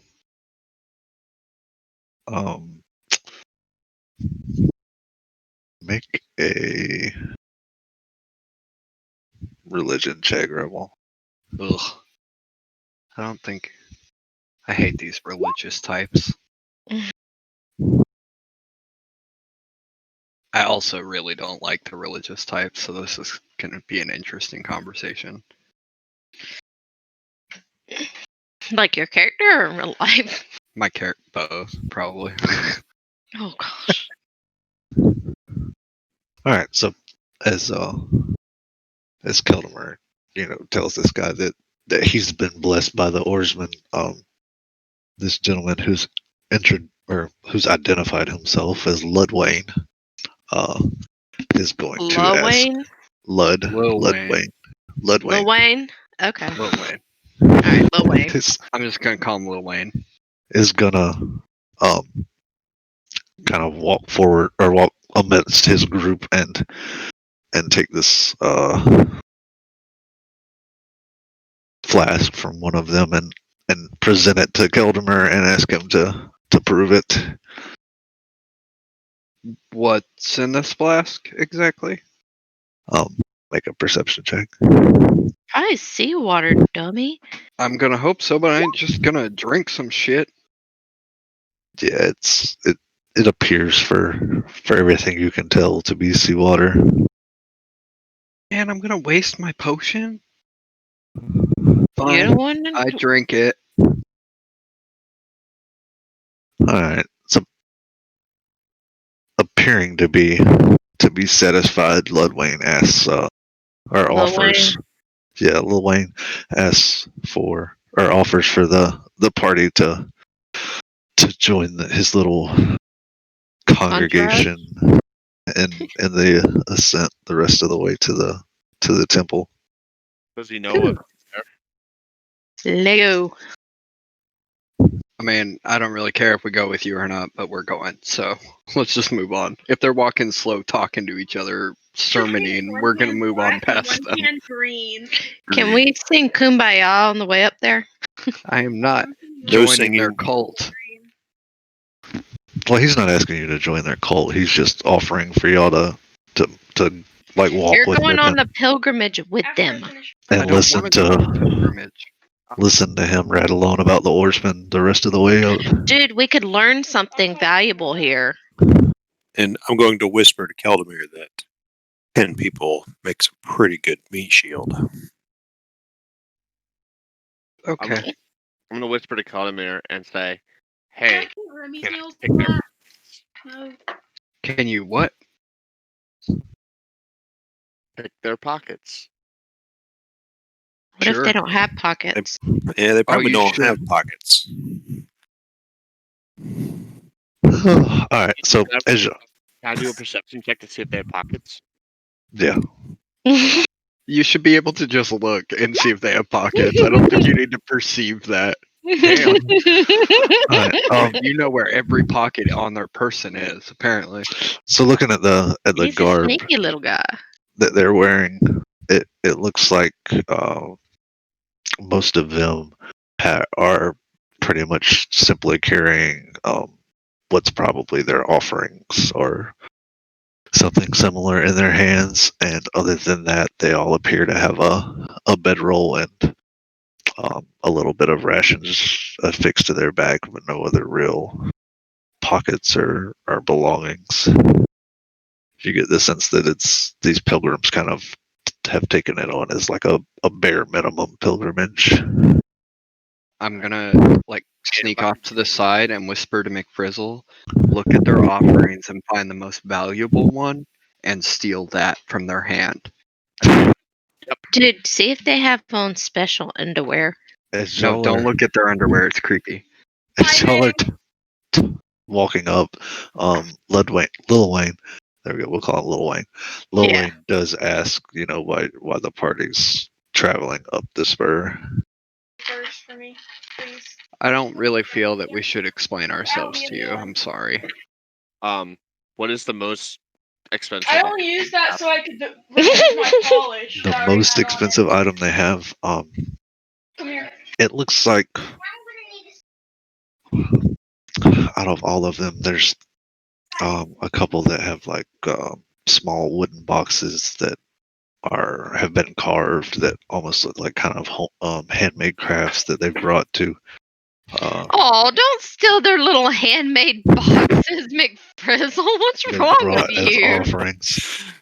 One of them does have one of these boxes that as everyone is walking, kind of clacks a little bit. Like you can almost tell there's something in this one as opposed to the rest of them being Get You that empty. monster. You're going to steal their poor offerings. You've got to be quieter about it, Lonnie. You're gonna get us killed. I The nail polish remover. should I Let's- wait? Well, I whisper to Kalimir, should I wait till they go to sleep? Since y'all, so he asked like why y'all were going up, and Keldermer just said that you don't trust him. It's pretty none of much. your business. Yeah. All right, so after that interaction, Little Wayne kind of stops and decries the party as not truly faithful, and You're not worthy. hurries his little group of pilgrims kind of backwards. They're just very obviously making space between their party and yours. Something bad's about to happen. Yeah, well. Let's just keep on to the temple then.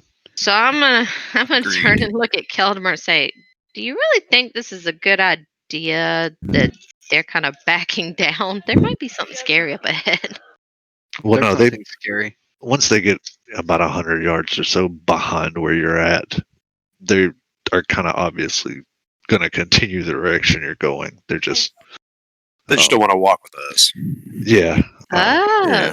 what if Yeah. they're More like, sending you us can't ahead sit with just in us. case there's something bad? Well, that's what we were going to do then. Yeah, we're going this way anyway. We got something to But do. So no, we could have also had a boulder in our backpack. Shut Dang. up. we could have just killed all of them real fast. Were you gonna pick that boulder up yourself, McFrizzle, All and you put gotta it in the do- all bag? you- well, the backpack only weighs 5 pounds, but the boulder inside the backpack only weighs 5 pounds. Now, the boulder outside the backpack doesn't weighs obviously a lot more. So all you technically had to do was flip the backpack upside down, and then the boulder would plop out and then start rolling down the hill towards them. Oh my goodness. Physics. I'm the gnome. I know what I'm So as y'all continue on, not late afternoon, early evening, still full sun out though. You come across Tidewatch, which is the temple that is roughly halfway up the giant spur. Red or green? It is Green. Green. It's green. Okay, now I gotta go to a stone roofed temple that's kind of odd in that the path here, rather than going out on the extreme exterior circumference of the spur, kind of tucks into the rock, and the temple is carved out of the rock that is the exterior piece, and it is obviously a stone temple, Pilot. just kind of nestled into this enormous chunk of rock, and standing outside of it, it doesn't appear to be anything. That's very pretty. It doesn't appear to be anything Thank you. very elaborate or It was wealthy, but it seems to serve its Y'all would purpose. know how. Oh no, I had 3 votes for green because it wasn't just me. Hey, Lonnie. Sorry, I'm. No, I was going to ask you if you would get Shallow to walk out of the car and get Ivy's Chromebook. It's in the trunk. So you guys think this is where those pilgrims are going? Well, I'm yeah. guessing so. We know Yeah. that. Just real quick. I'm just making sure that there's not another people up the road. I'm No, sure. we were already told that there was It's like fine, a Tyler. temple. Okay. Can I do a perception check to see if anyone's around us besides just us? A perception check? Yeah. Yeah, to see if and can I also see if there's anything valuable in our area? All right, hold on. Give me 1 second. Okay. Okay. Yeah, you're good. Make a perception check, and I'll be right back. I don't know what that is. Obviously, I can't. Oh. It's 7. Yeah, that was trash. Yeah, that's bad. I mean, you'll probably notice some shit because you're looking around, but I have a feeling there are people here. We know that there's a priest here somewhere. Priestess. Yeah. The Horban. Yeah. Ooh, I'm gonna go pee real quick.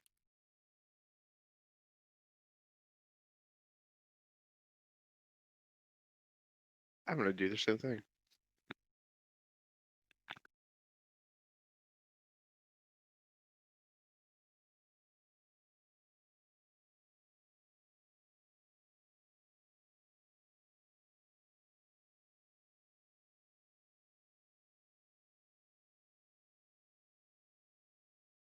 All right, my bad.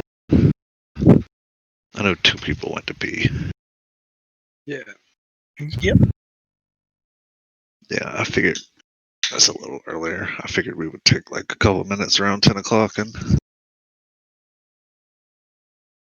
let everybody redo drinks and empty bladders and that kind of stuff.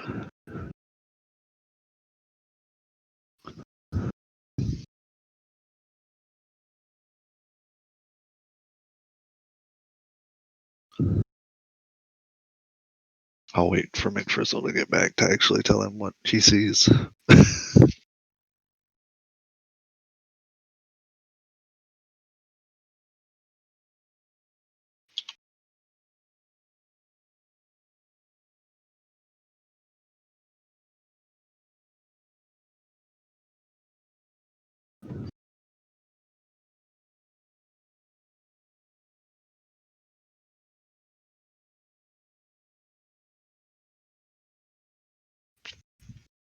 Okay, I'm back. Welcome back.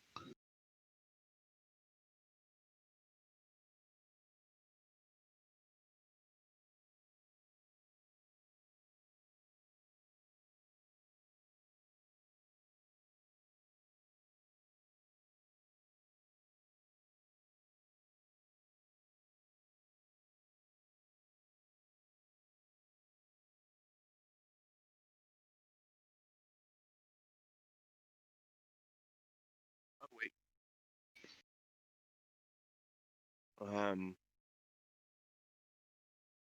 Quick question. Mhm. No, we are not helping you go pee. No.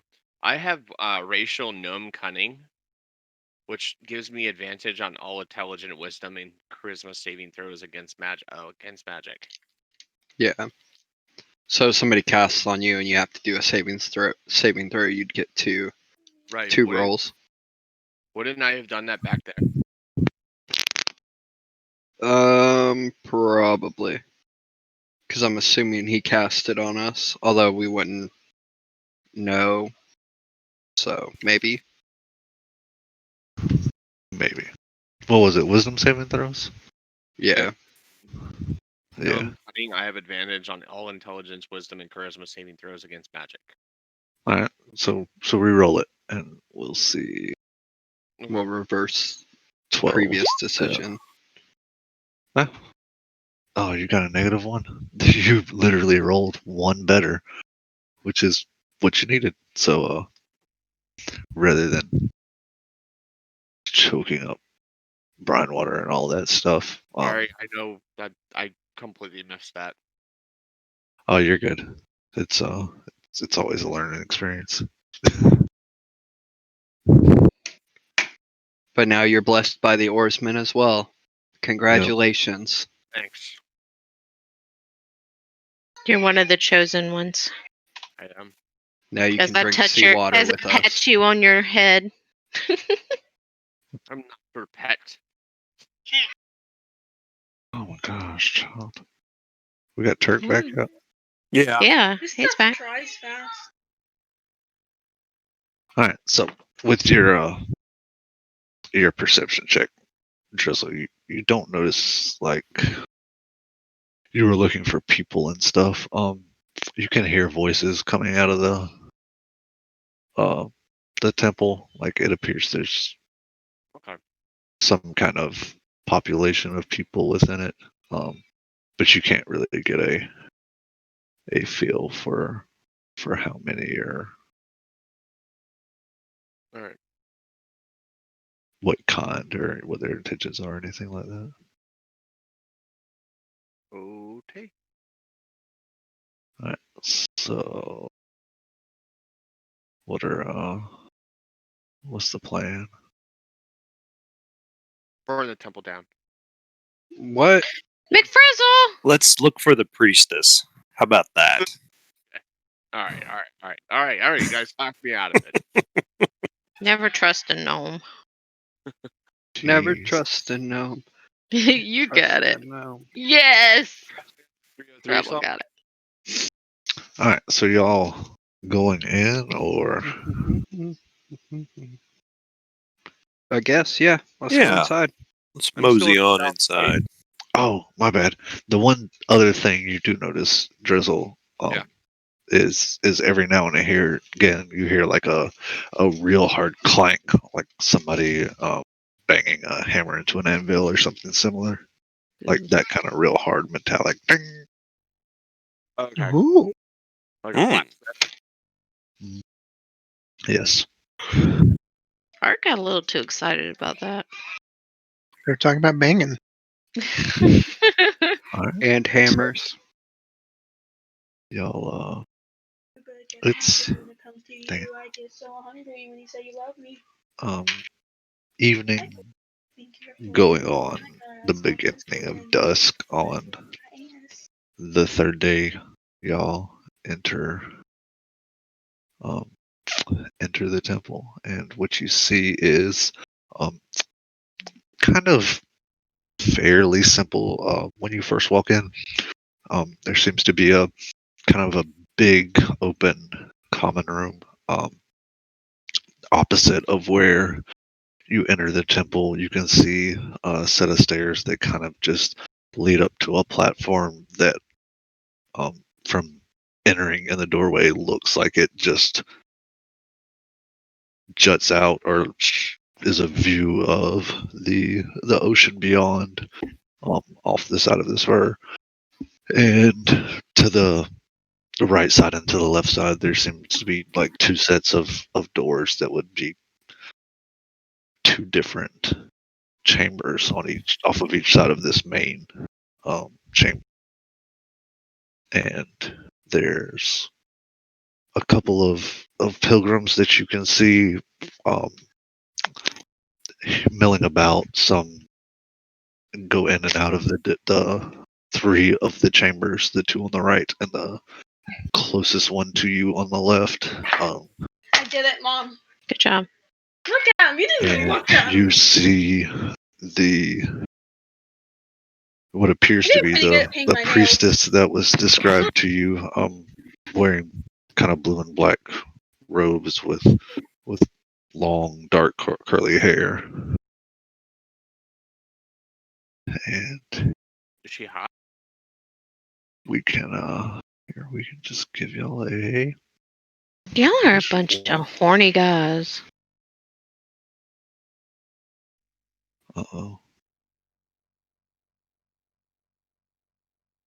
oh man, what does anybody have?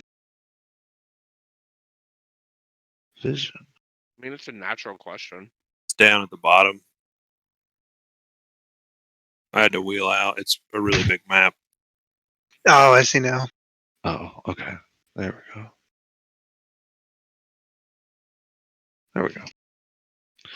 We'll give you all a visual of this. Can everybody see? No. Yeah. Ooh, she's foxy.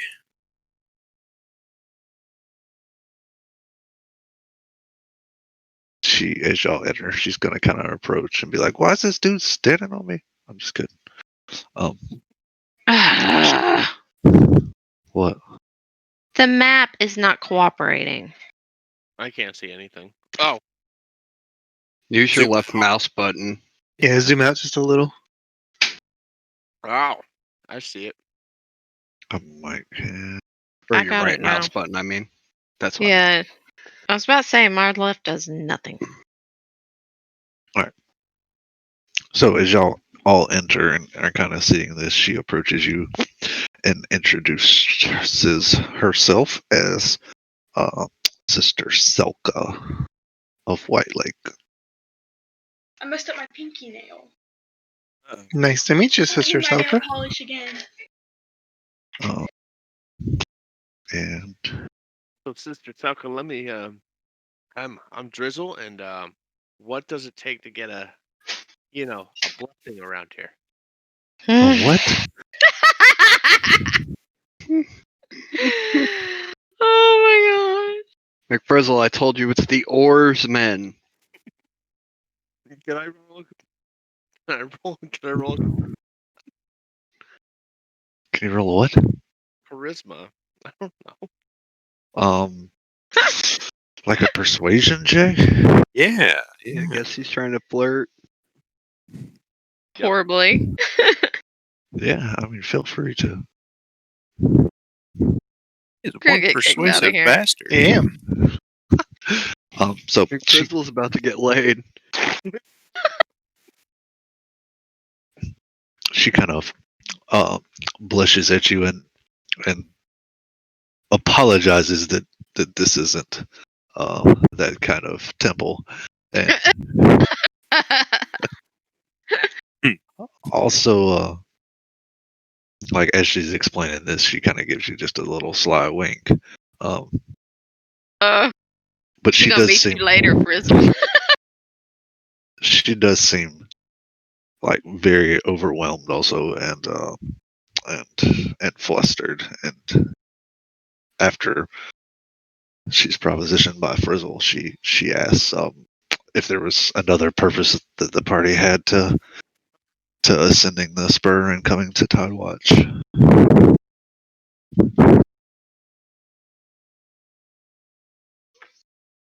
We're on the Well- track of a star.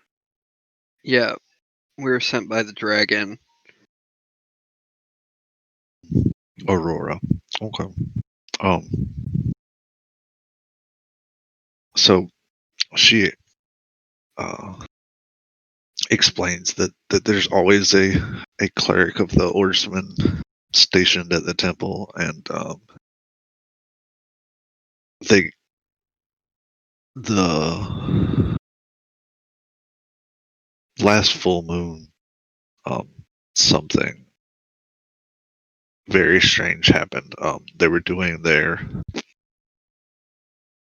kind of monthly ritual and offerings for the oarsmen, and a fog descended up on the spur.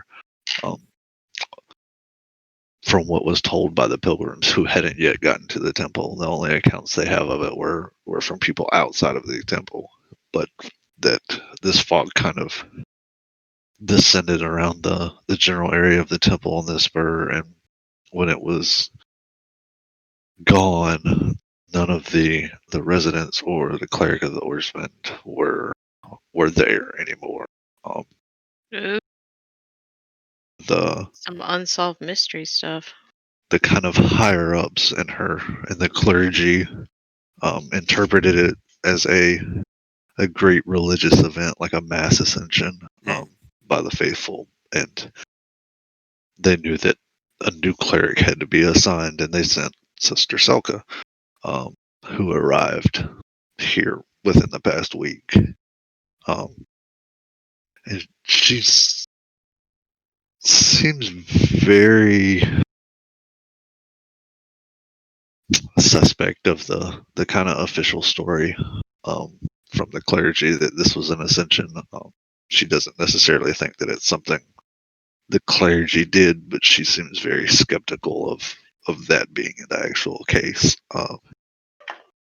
She does talk about there's a kind of very large amount of pilgrims that are taking the trip to the temple and beyond the temple, uh,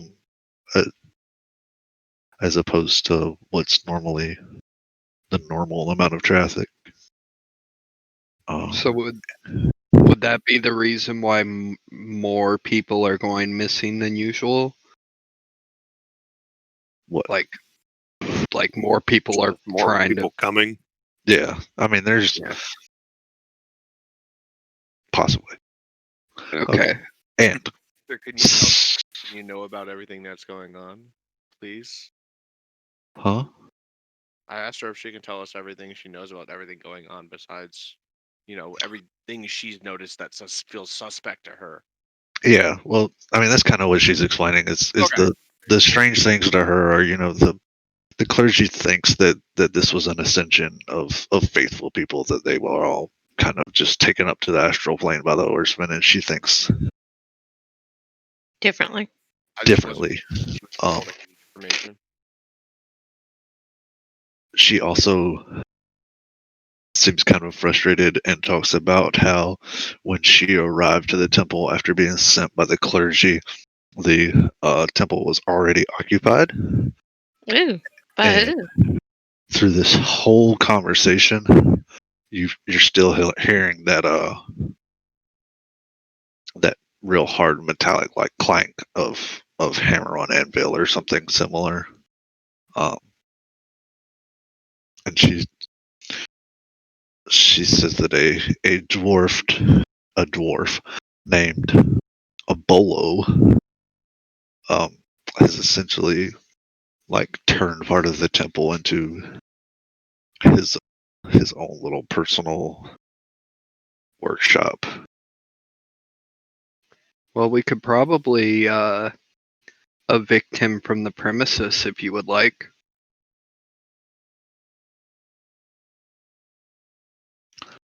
And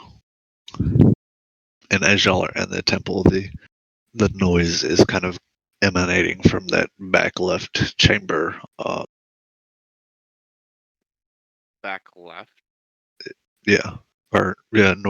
Northwest. Mhm. And So, this one. she Are kind those the people that I can see? Like, are they your people or are they his people? she says the people in the temple are there's herself and roughly 10 other pilgrims or worshippers of the oarsmen, and then Bolo. So there's about 12. There's 12 people she knows of outside of the party inside of the temple. What is Bolo doing here? It seems like a inconvenient place to set up a shop. She explains that when she was sent by the clergy, and when she arrived, he was the only person still in the temple, or in the temple at the time. And he claims that he was uh, climbing the spur because he wanted to test a device he had been working on, and was looking for a very high place to test it from, and to somewhere that would be suitable as a workshop. And so when he came across this temple and it didn't have anybody in it, um, he just kind of just binder keepers it, Yeah. and then set up his little workshop. And a few days after he got in and set up, she shows up and is claiming that this is the temple of the oarsmen and he should leave. And he's saying, "You snooze, you lose." Yeah. So Hey guys, I'm kind of interested in what device he's. Yeah. Do you know, like, from people? I mean, like, I'm assuming you have some contact with the people, like, down at the docks.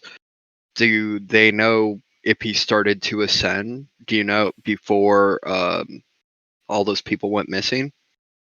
no, he came up. The first major like disappearance of the big group of people was on a full moon, which was almost a month ago. Ooh. He You had some pilgrims that came up that were on their way up when this happened. They kind of came up to this temple and discovered it was empty and there wasn't even a cleric. And then 3 days down, a week back to the mainland. So it was almost like a week and a half before the clergy really even found out, maybe even 2 weeks, and sent somebody else out here. So it was, 3 weeks before she got to the bottom. And Like, for everything, like according to the ledgers of the gentleman at the docks, he went up 4 to 5 days before she did. Okay. So he can't be responsible for those people going missing, right? Right. Yeah, that's what I gathered. I'm more interested about the device he's building. Well, would you like us to talk to him and ask him if maybe he can move on? Um, Well, we don't even know if he's in the wrong. Well, we'll talk to him too, but I she, need to know if that's even something that she wants. sh-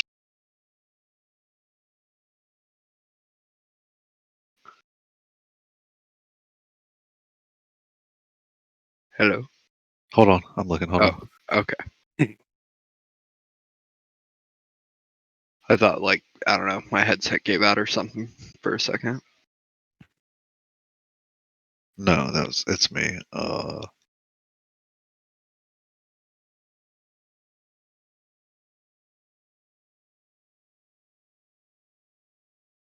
All right. So yeah, she kind of explains that the temple's been the temple of the Oarsmen for a very long time, and any help the party would consider giving and convincing Bolo to relocate or find another place to do his work, so that the pilgrims and their rituals I'll and talk. prayers and stuff aren't interrupted would be appreciated. And she also mentions that the the monthly um oh man, what do you want to call it, service, I guess, where Ritual? people give offerings to the oarsmen, and they read the names of those lost at sea or who have ascended the spur and haven't come back down, all is later on in this evening, if the party would like to attend it. Hell yes, we would. Tonight's the full moon. Yes. Oh, This hell was convenient timing. Come Well, on, we will Harath, you attend need to that. talk to your daddy. And McFrizzle, you need to hold up. Do not go talk to that man without us. My charisma is probably a whole lot better than yours. I don't care how good your charisma is. You're sneaky. What, you don't trust me, and you trust him more than me? I don't trust him or you. That hurt my feelings. He's making some kind of weapon up there. You decide to side with him and do some crazy shit without us around. I need to know. What if I steal it? Well, we can talk about that together. I already let you steal weapons. Oh wait. Anyway. So yeah, well, let's go talk to that guy. Alright. Come on, people. Psst, Lonnie, come on. This room right here? Lonnie, What? The room above come on. that. Oh, right He's up here. coming. love it. Oh, Oh, this one. The left and My right map's being ones are janky. doors. I can't get it to cooperate. The ones at the north end are like windows that kind of look out over the ocean, on Okay. either side of these stairs. staircase. Okay. Okay, we Alright. hear. So y'all enter the room, and you see a dwarf gentleman who is seems to pause from his work and his clanging at a table to take note of this group entering his space. Hello, He's fellow got a sir. What are you working on? he's got kind of wild red hair, and a real thick, unkempt red beard. And looking at it, you notice that there's like uh, picks and a pair of pliers and even a little hammer that all seem to be kind of woven and stuck into his beard. And as he's working, he like almost naturally just pulls something out as he needs it. Like they're there, he keeps them there for easy access and storage. Yeah. Yeah. It's brilliant. I like that. Um, and as he stops and starts to talk to you, he's very eccentric and boisterous, kind of a loud, enthusiastic speaker. Um, and as Drizzle asks him, what he's working on. Hold on. Oh, hold on. Lonnie died. I thought I gave you your charger. Oh.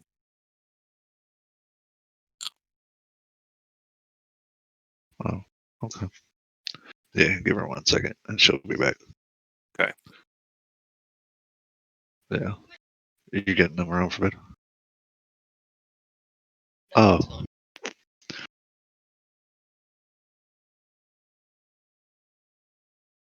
Alright. It's 10. Y'all want to take like 5 or 10 minutes to let everybody stretch their legs, and Yeah, that's fine. she can get. Cool.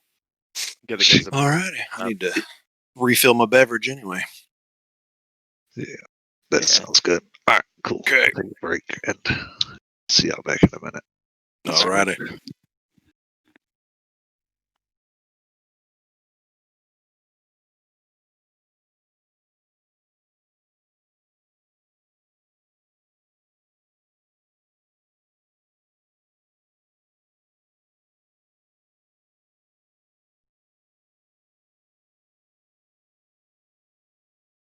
Talk to us.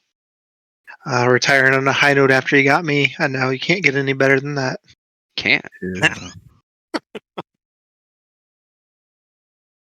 All right. So she's gonna be a minute trying to get little man to bed. No worries. But we can kind of fill her in. Oh, okay.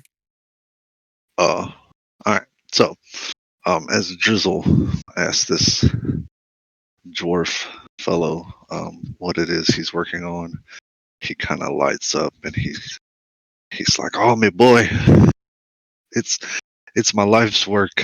And he pulls a kind of a little lever at his side, and from this kind of what looked to be like a very weird contraption attached to his back, like a bunch of cogs and wooden rods kind of fold out, and they have very light cloth, almost paper thin, attached between the rods. And what's up? It's like apparent that he's fashioned some kind of like wing apparatus.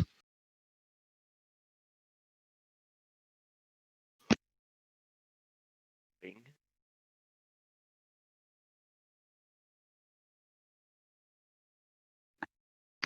Is that what you said? A wing apparatus? Wings, like he's made like homemade, Like not glider wings or yeah, like homemade Yeah. glider wings that are kind of attached to him via a backpack type system. Okay. What do you need those for? He kind of goes on a diatribe about how his family had always been weaponsmiths, but he was always the odd one in that he liked inventing new things, and um, growing up kind of in the depths of a mountain, he always dreamed of kind of open skies and freedom. So he kind of made it his life's goal to make uh, a functioning set of wings and be able to fly. Oh, that's cool. Now, why did you choose to come do that up here? Is it because it's the highest point on the mountain, or? Um, he's essentially been seeking out what he felt was a suitable high place, um, to test them, when he felt like they were in their final form. And having heard about the Spur, he came to the Spur because it was one of the highest places he had ever heard of. And even though they weren't complete, as he was ascending, he found what was at the time an abandoned stone building, which provided good shelter, and there were even some odds and ends laying around that he used as parts for for what he was working on. So he kind of just made himself a home fashioned workshop in this room to be out of the elements and refine his invention before he hopes to make the ascent further up to finally test them. She was back. Oh, she's back. I didn't know she was back yet. Yeah, she's back now.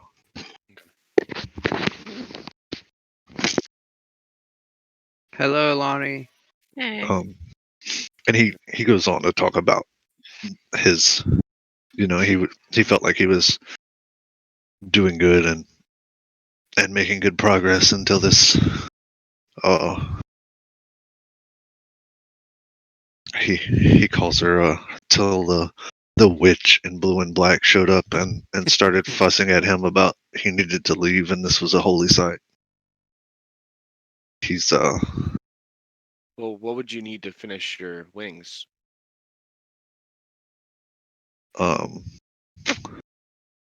He thinks he's got all the materials. It's just a matter of a little bit of time and refinement that he needs to make until he feels they're 100% complete. Is there a possibility I can help you with this refinement? I'm pretty good in tinkering myself.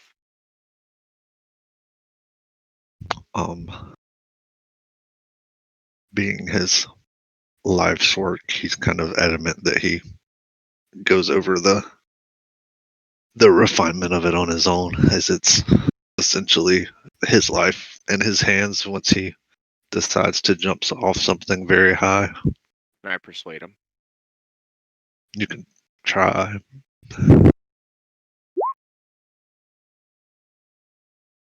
Yeah, he's pretty adamant. Yeah, he's pretty adamant.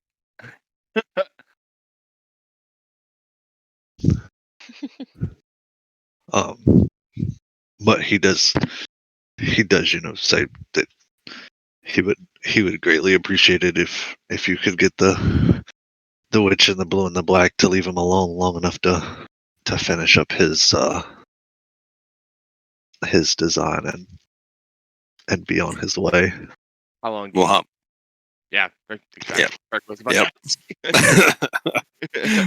to He's not really 100% sure. You kind of get the idea that he's kind of at that point where it's probably finished and he's more like steeling himself up to, yeah. I'm gonna go jump off something really fucking high and hope. So he doesn't really give you a clear and concise answer. Can I try to persuade him that he's ready? Yeah, you can.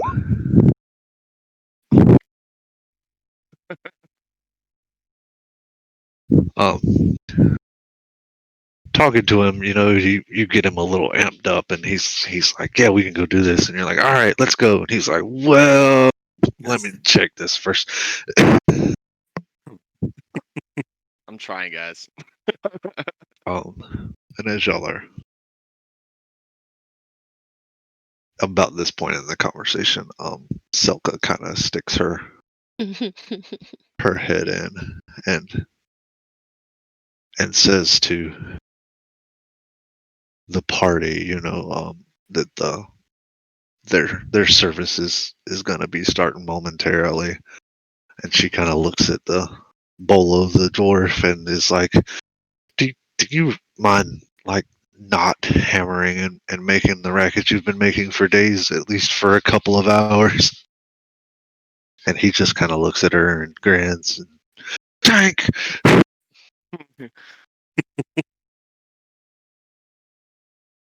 Well, should we go to the service? On sweet cheeks, let's go. Yeah, I say we go to the service. And she does kind of look at y'all like pleadingly, like trying to get you to take one side or the other, I guess. Well,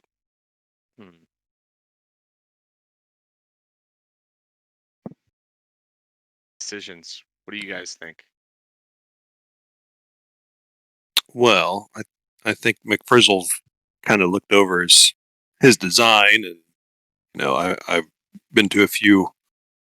I'm kind of an academic myself, and it looks to be pretty sound, and it just he needs to just kind of do it. What if we get him drunk? Get him drunk and push him off a mountain. I mean, technically, like. I mean, But no, like that's actually not a bad idea. I mean, your sense of what do you want to call it? Intuitiveness. Not intuitiveness, more of your confidence levels get boosted when you've been. right. Yeah. Yeah, he needs. Alternatively, we could just have Ark pick him up and throw his ass off the mountain. Wee. He is a dwarf. What if we could convince him to do it with like a rock and a string? We could See put how we could put see him in how the it bag. works. Yeah, we could. Well, What don't if I wanna challenge him to a drinking contest? That poor guy would Don't die. we need to go to a thing? yeah, we do need to go to it. You guys can go to the thing, and I'll drink with him. That's a bad idea. Last time all those people went missing. You need to come with us in case we also go missing. All right. Yeah, why don't we? Can we explain to him that the last time this happened was the reason this place was empty when he got here, and that maybe Can I try to persuade him to come with us? To come with you where? Just in the other room, and I'll sit there. I'll say, "Hey, if you come with us in the other room, would you be interested in having a drinking contest afterwards?" You can, yeah, you can roll a persuasion. Oh my god. This is crap. This is not- So he, seeing how adamant y'all are, he obliges that he'll stop making noise and at least come watch what what he calls a spectacle of kooks, just for the entertainment value of it. But he doesn't. He kind of gives you the I'm not really a drinker line. Oh. What's a dwarf that doesn't drink? yeah, the I know, one that's sober odd. dwarf. All right, so y'all are going in here to Yep. to watch this. Lawyers. Oh, are you moving us, or are we moving ourselves? No, I y'all don't can wanna- move yourselves. Okay. Will you move me? I don't know how much y'all can see. Whoa. Why did you get in line with them? I don't know. Yeah. All right, I'm gonna move y'all a little bit, just around the edges, as there's kind of like a very obvious pathway up to these steps, Okay. Well, just put me over here to the wall. and Selka's gonna stand kind of at the bottom of the steps. All right, so um,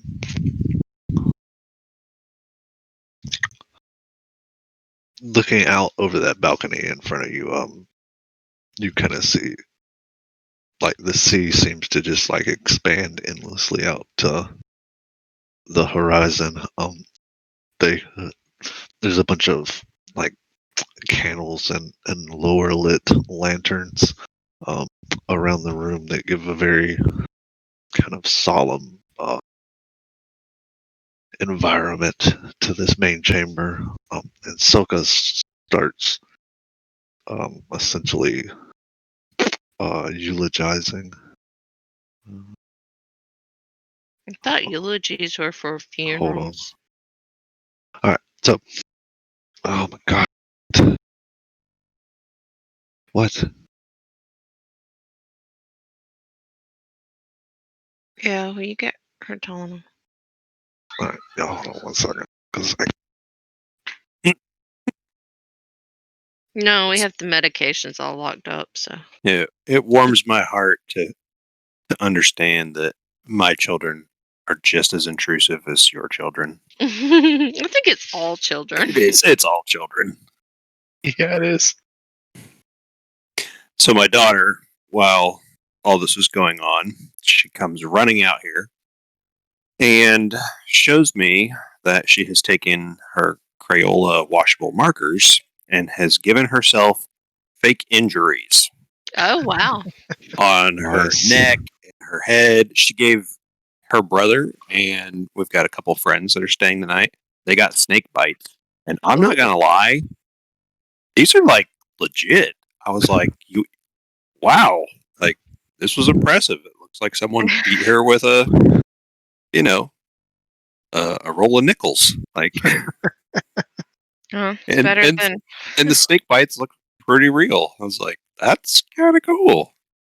I couldn't have Alright, done it. these Selka first leads all these uh kind of pilgrims in some pretty solemn songs about the the sea in general, and they seem to be, Wait, I got a question. yes. Do these songs sound similar to the songs we were hearing on the way up here? One of them's the same melody, but they're actually singing words. They're not like what you heard going up was more just kind of a wordless kind of tones, and they're actually singing words to the same tune. But she leads them through several different kind of songs and hymns that seem to be about loved ones lost at sea, uh, withered kind of respect for the oarsmen, and the whole through the entirety of this. Bolo's kind of standing off near the back, just like rolling his eyes as far back as he can get them. And once they finish singing and the stars kind of come out across the horizon, the pilgrims step up, some one at a time, some in pairs, and take these offerings, and essentially just kind of chuck, not really like baseball chuck, but kind of softly toss these offerings out of the outer balcony, um, into the sea, and some of them don't say anything. You can see some of them murmur or mutter a name or two as they're doing it,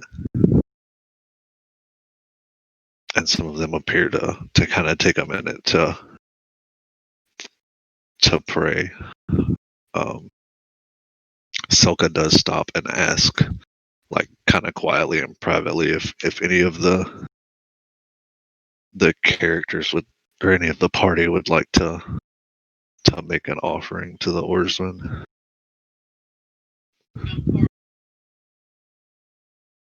You're muted. Have anything to offer? I can offer the skull I have in my bag. Let's take the rum and pour one out for our homies. We can offer. I whispered to the team. I was like, "Hey guys, don't we have an axe we can offer?" Oh gosh. But that's gonna get us some money, goober. Oh, yeah, that's right. Nope, we don't have anything to offer. All right. So she doesn't really seem like offended or anything. She just kind of steps back and nods and goes back to, as these pilgrims are kind of taking turns stepping up. She's reading what appears to be a ledger, and it's essentially just kind of name after name of, and she denotes each one after she says the name as either having been lost at sea or um, having ascended the spur beyond the temple and never returned. Um, and you just watch this kind of solemn procession go on for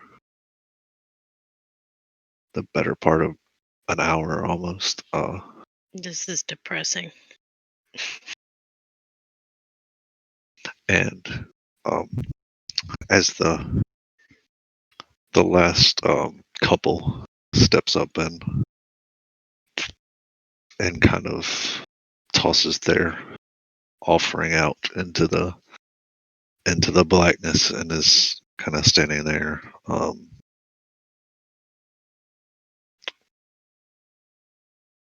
They seem to be kind of like silently mouthing some kind of prayer. A very thick fog starts to like seemingly almost descend and fill up the temple. Oh no, Al's coming back. Um, and you can kind of hear the pilgrims that were once silent start to kind of murmur a little anxiously, and Soka calls out for everyone to remain calm. And you hear gosh, one sec.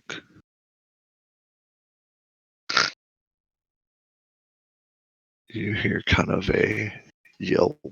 Yes. There you go, stealth. Taking over your. Oh, yeah.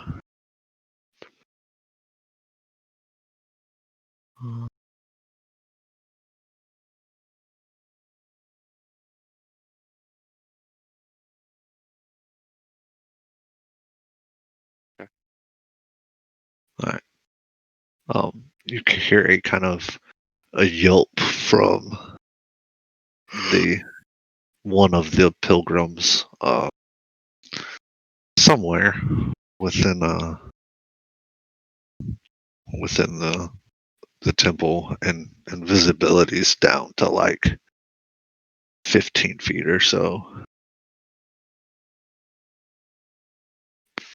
Um, So does that mean like I can't see to McFrizzle? No, no, no, I can see Lonnie still though, right? Yeah. yeah. Well, I think I went kind of stealth too. So,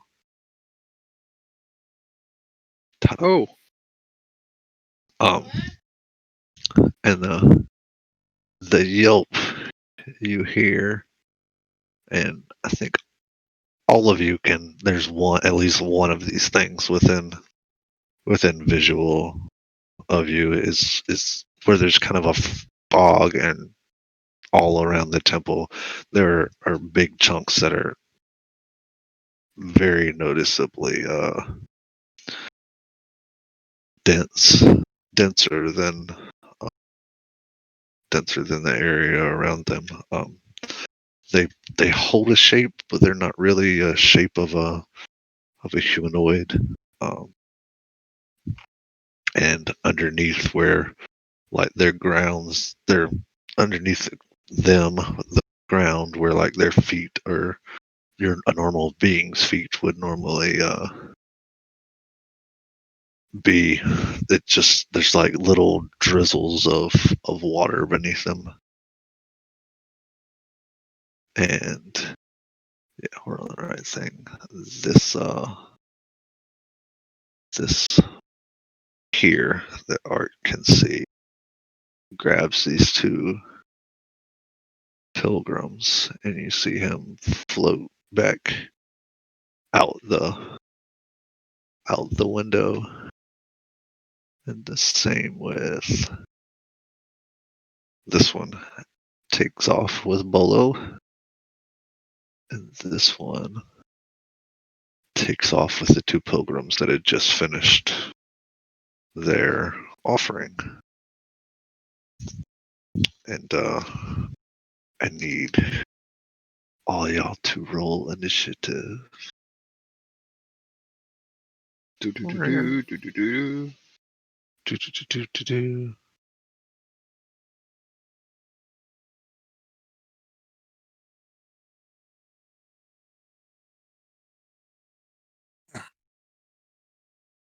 See. Uh, All right. hold on.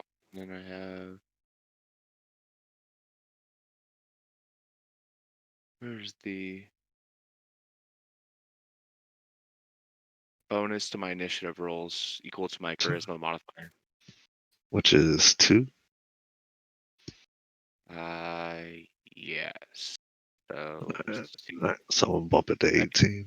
I have 18. Yeah. Your bonus to your initiative, it's not automatically kicked into your initiative? I don't think so. Yeah, it's Okay. initiative 4. I have initiative 4. So yeah, I have an initiative 4 plus the 12, which makes it 16, and then plus 2 on my charisma.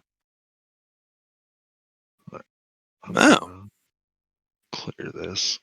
Dang it. That's what my the swashbuckler does. Yeah, it's like a Okay. second initiative bonus. Yep, it's equal to my charisma modifier. Alright. So Drizzles was 18. Arc with the big 19. Damn, Mark. Finally got a good rolling. Keldor. Congratulations on the job stuff. Yeah, congrats, dude. Oh, thank Yeah, you. man. That's awesome. Fucking awesome. We'll have to go to dinner or something. You, me, Katie, and Jen. Yeah, that'd be cool. Well, I mean, y'all got some good initiative rolls in this time.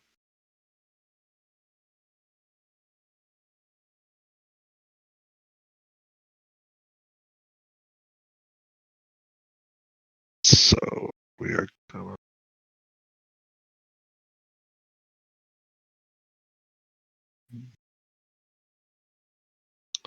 all these dudes are gonna be 11.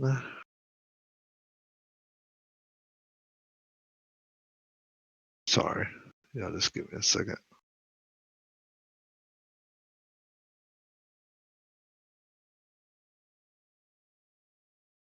Then dang it.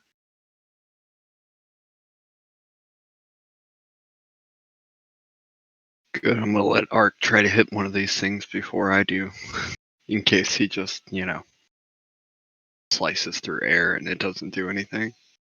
Yeah.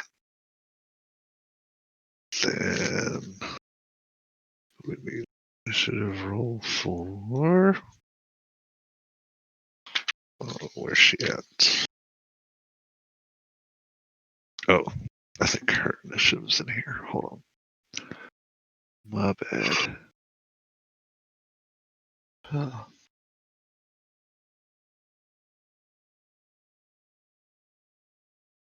Yeah. Before combat starts, I got a question Yep. about my armor of shadows. So It says I can cast mage armor on myself at will without expending a spell slot or material components. Can I do that? Do I have to use an action for that, or is it just like boom, instant, um or a bonus action, or It should 'cause I don't say on the see- spell whether it's Yeah. an action or a bonus action. Well, it's an invocation. It's an eldritch it's an invocation. action. Yeah, Okay. it's an action. So like if you do it before combat, you would be good. But Okay. like once we rolled initiative, it's gonna burn an action. Gotcha. Okay. I may just hold off on that because I don't know. I really don't know how much it gives me. Oh. Well. Doesn't it like increase your armor class? Yeah. What is it? And Selka. Oof. She rolled shitty. Oh, you can give somebody else mage armor too. Yeah, but you have to not be. You just have to be wearing regular. Like you can't have armor on. Yeah, but you could give it to the There bear it is. or the Oh wolf. yeah. Mm-hmm. So top of the round is Archaea. All right. So I'm standing next to the guy in the purple here, so I'm going to go ahead and swing at him. Alright.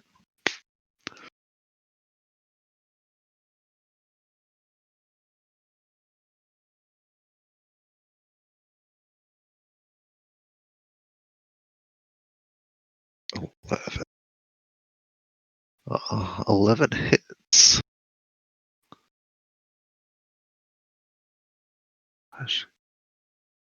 Alright. Sorry. Get it. Are we really fighting fog clouds? Well, they just swooped down and took a whole bunch of people. I guess they are. Yeah, they got some. They got some mass to them. You got some explaining to do. Alright, so did you rage arc or is that from the old one?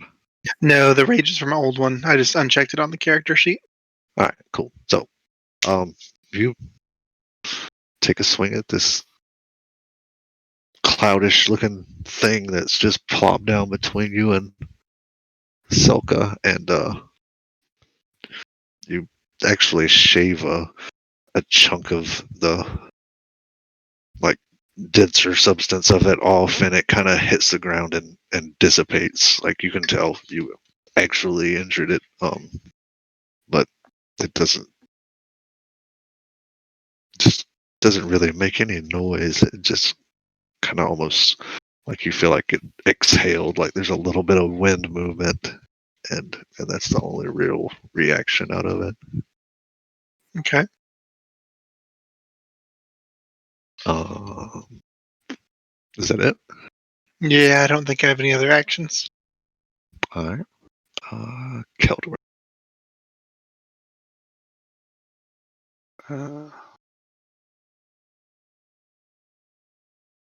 Sorry, I'm having to hop around here. I'm gonna go ahead and shapeshift into a brown bear, Mhm. and then I'm going to attack this thing in front of me, which is what I have 2 attack rolls. So I'll roll both the hits. All right.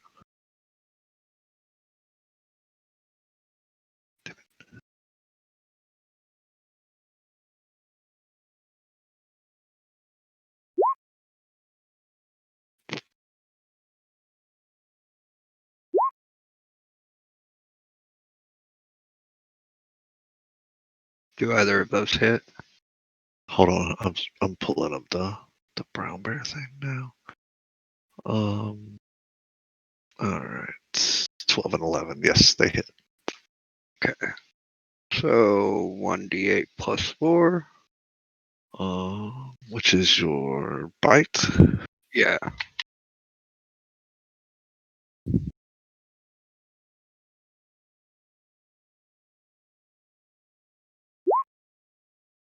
All right. So you chomp out at this kind of fog cloud thing, and as you go to sink your teeth into it, it's almost like it kind of just more pulls away and moves out of the way of your teeth, and you feel like you've just essentially chomped down on air, and it didn't really have any effect. Okay. So let's try this one. Wait. 2d6 plus 4. This is my claws. All right, and slashing out at this one with your claws, you get kind of the same effect that Art got with his great axe, where it seems like kind of chunks of this cloud like material fall off, and the being in and of itself seems somewhat smaller, and the pieces that fell off kind of dissipate.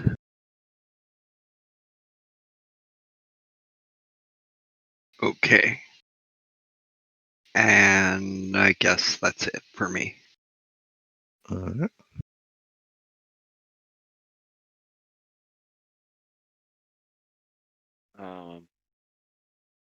We are on to Drizzle. I don't even think anything I'm gonna do is gonna work, but whatever. I take my take my rapier and I slash at the one in purple, or pierce at the one in purple, and under sneak attack, I think. Obviously, I don't. Yeah, 7 hits. Yeah, you'd And just between the fog and the low visibility, you kind of swing wide and completely miss. so I missed. Yeah, Okay. 7 misses. Yep, and I back out and I'm back into stealth, I guess. Alright, For the- and we are on to Naroth. Yeah, as long as Lonnie can duck, I'm gonna Eldritch Blast this blue one. Can you duck, Lonnie? Or Agonizing Blast. Alright.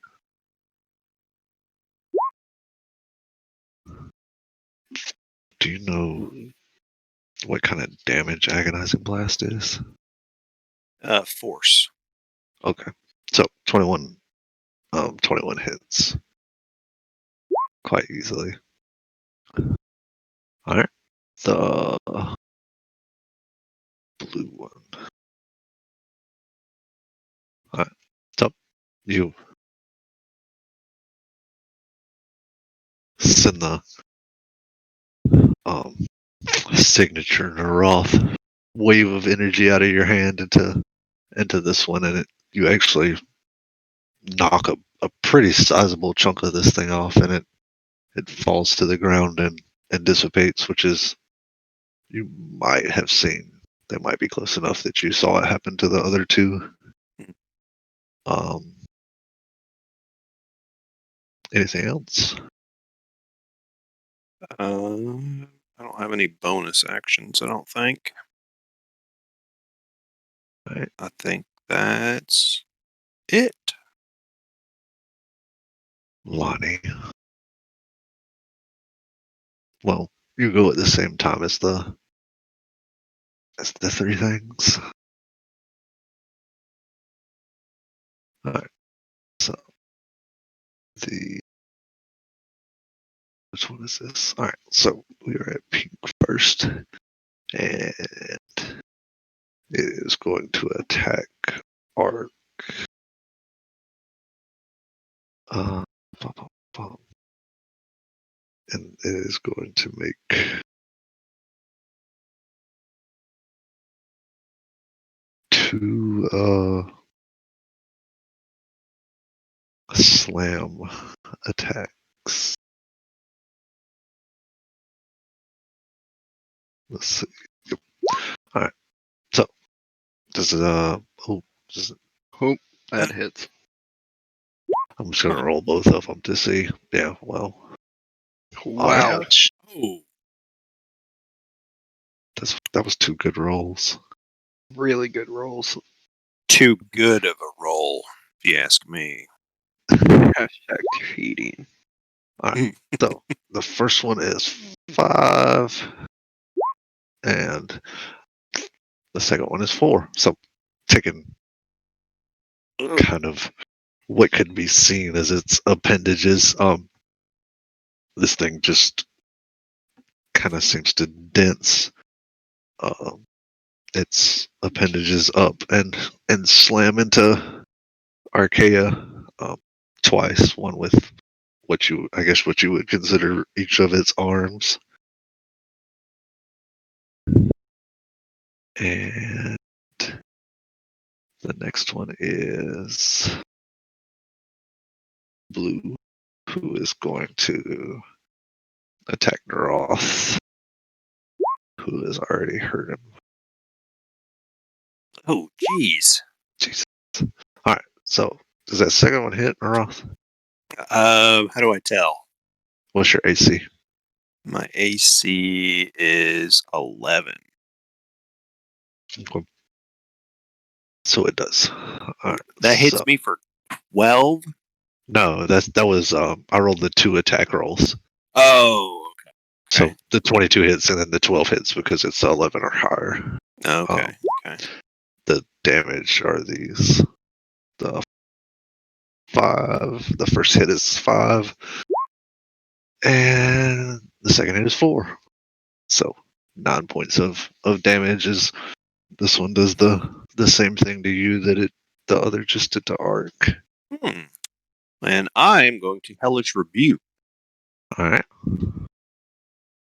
Because that I can do in response to being attacked, right? Yep. That's a reaction. So do. I'm level 3 now. Is that right? Yeah. Yes, sir. Alright, so it's a DC 12. Alright, so he has to roll a dexterity save.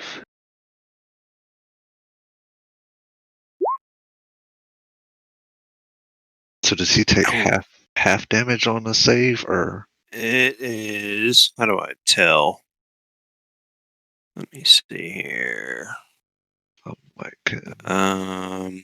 It takes 2d10 fire damage on a failed save, or half as much on a successful one.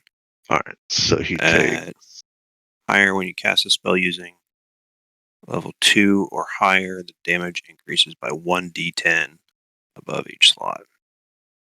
Alright, so what spell slot are you using to cast it? I don't know what that means. Alright, so you've got spell slots like the number of spells you can cast in a day. Okay. And then like you've got X number of level 1 spots and X number of level 2 spots. Where do I know that from?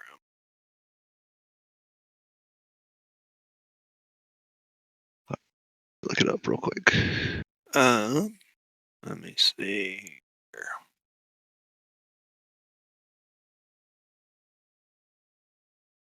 Hey Matt, quick question. The Yep. the dwarf, where is he in all this? Wasn't he supposed to be in that same He- room? He got taken He away. got snatched. Okay. Yeah. Sure. Alright. So at level 3, you've got 2 second level slots and 2 first level slots, I believe. Okay. So this would probably be in a second level. Alright. So I'm just looking at the D&D Beyond, like in there it says it's a 3d10 roll. Yeah, that's second level. Okay. So that says 2d10. I don't know how to roll. Just roll a 3d10. It rolled it. That's what the The 13. 16 is. The Oh, 13. the 16. 13 is is level 1. 16 is the Okay. level 2 roll. Yeah. So Okay. taking half of that is he's gonna Is- take 8. Okay. Okay. Which is the blue one. Yep. 9 and 8 is 17. Alright, so he's looking pretty well, I won't say hurt. He's noticeably lost a good amount of its mass after your hellish rebuke. It seems to be kind of lesser in size, noticeably, I guess is the best way to put it. And then we are on to the orange one. What's your AC, Rebel? 11. Yeah. So 1, 2, good God. Alright, so the orange one slams his appendages into Rebel twice, and that's 5 and 6 for 11 points of bludgeoning damage. These dudes are some hitting MFers. I'm rolling really good. Yeah, you are. Like all of their to hit rolls have been 15 or better. It's kind of concerning, but We're on to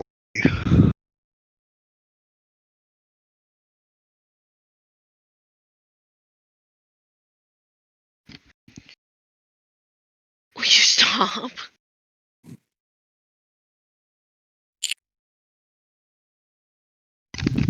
What do I want to do? Kill it. How am I going to kill it?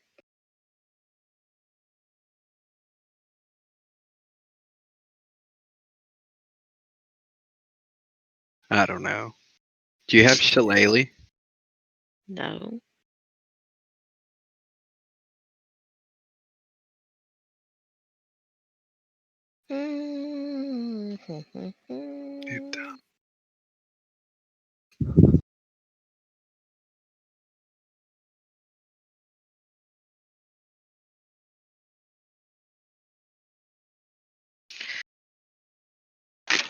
All right, I think I'm gonna cast this, but I don't know what I'm doing. Will you come over here and tell me what I'm doing? Yeah.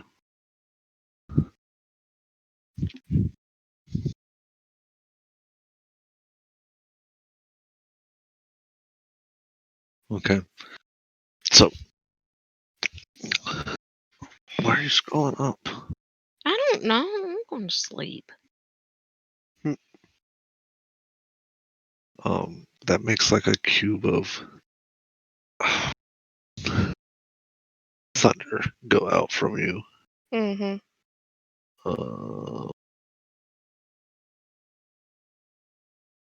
So, I thought about thunderclapping or what thunder wave, whatever it is. Too. Yeah, that's what I'm doing. yeah, it'll do damage regardless of if they save against it or not. But if they don't save, it'll do 2d8 damage. And if it does save, it'll do half that much damage. Okay. And being a 15-foot cube, you could do it probably wide instead of straight in front of you. Because if you do it like straight out in front of you, you're gonna hit Naroth with it too. Mm. It's hitting a Roth with it. Fuck it. I'm about to start ice knifing things too.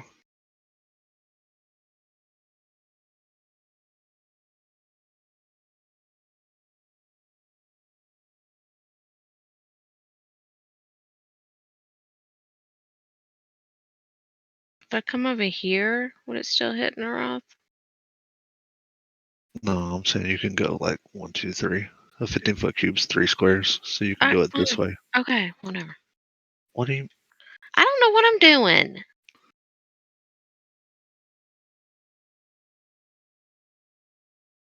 Is it a level 1?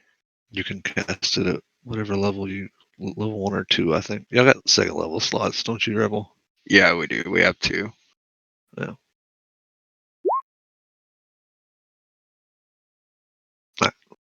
So, what's his +1?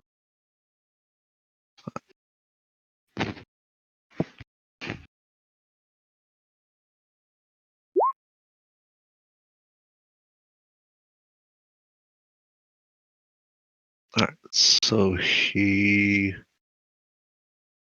Naroth, I might have messed that up earlier. I think it's 13 plus 16.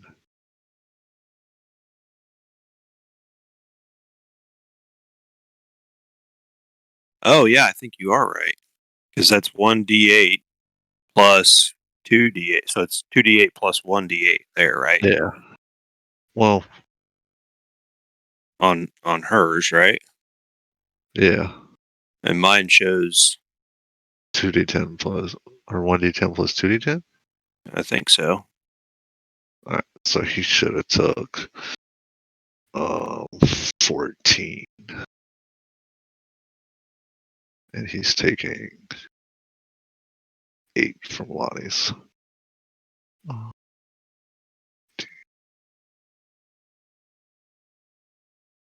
What did I make him take earlier? 8. So another 6. 23. All right. So, Lonnie, kind of thunderous wave, seems to almost completely dissipate this creature in front of her. The vast majority of its bolt seems to be dissipated, and it's at the point it's almost so thin it doesn't seem like it's hardly even there. And we are on to Selka's turn, and she is.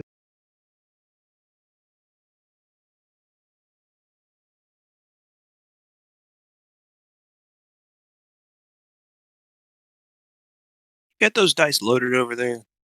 Me? Yeah. Sorry, I gotta look at what these no,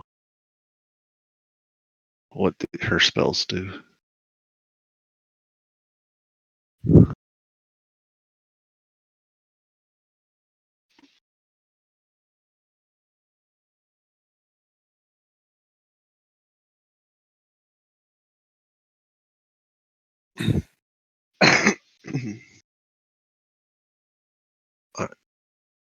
So she is going to cast Guiding Bolt at this one right in front of her.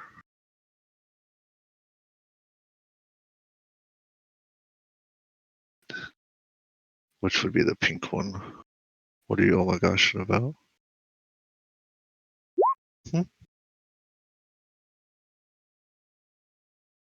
Ooh.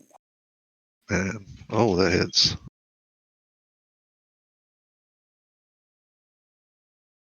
Oh, that's a crit. That's a crit. Yeah. Yeah. And Thank God one of his rolls are on our side. I hope. So crit is always the highest amount it can be, right? crit is double the amount of dice. Oh, okay. Okay. All right. So she sends a bolt of radiant energy, into this pink cloud right here in front of Archaea, and it pretty much just Holy evaporates. shit. Wow. Yeah, it pretty much just evaporates and is no longer, the chunks of denseness, yeah. The chunks of denseness kind of all go different directions and dissipate, and it just doesn't exist anymore. That's a hell of a hit. 10d6. Yeah, well, she casted a second level, Yeah. and it crit. Yeah. All right, so we are on to Archaea. All right.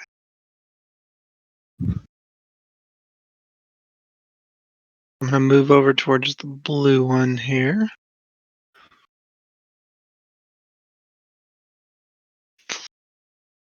And then swing at him. And that was one turn. So all these, while we're at the top of the round, all these pilgrims are making a Freak the fuck out. Like, good. they're making a get the fuck out move. All right, 16 hits. Arc.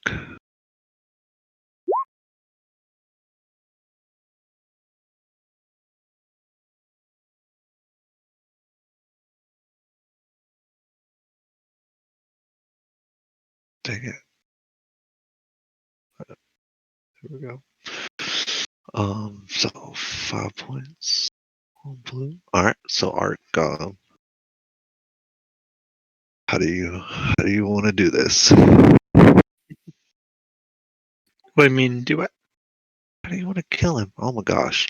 Arc kind of just cleaves straight through the middle of this kind of cloudy figure with his great axe, and as the two halves split and hit the ground individual of each other, they dissipate into nothing.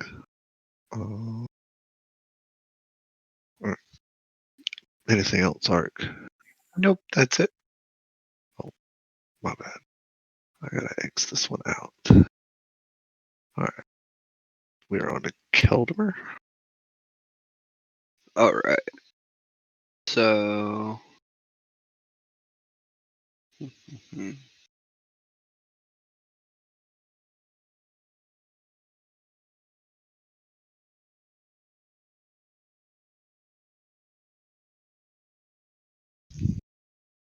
I have too many healing abilities.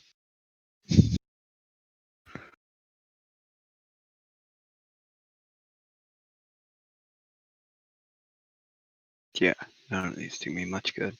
Okay, so I guess I'll roll my 2 to hits. Although the first one is pointless. Both of those hit. Okay.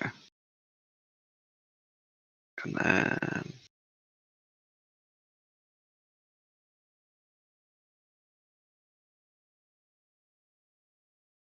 then I'm just gonna roll my damage. It's gonna actually do something.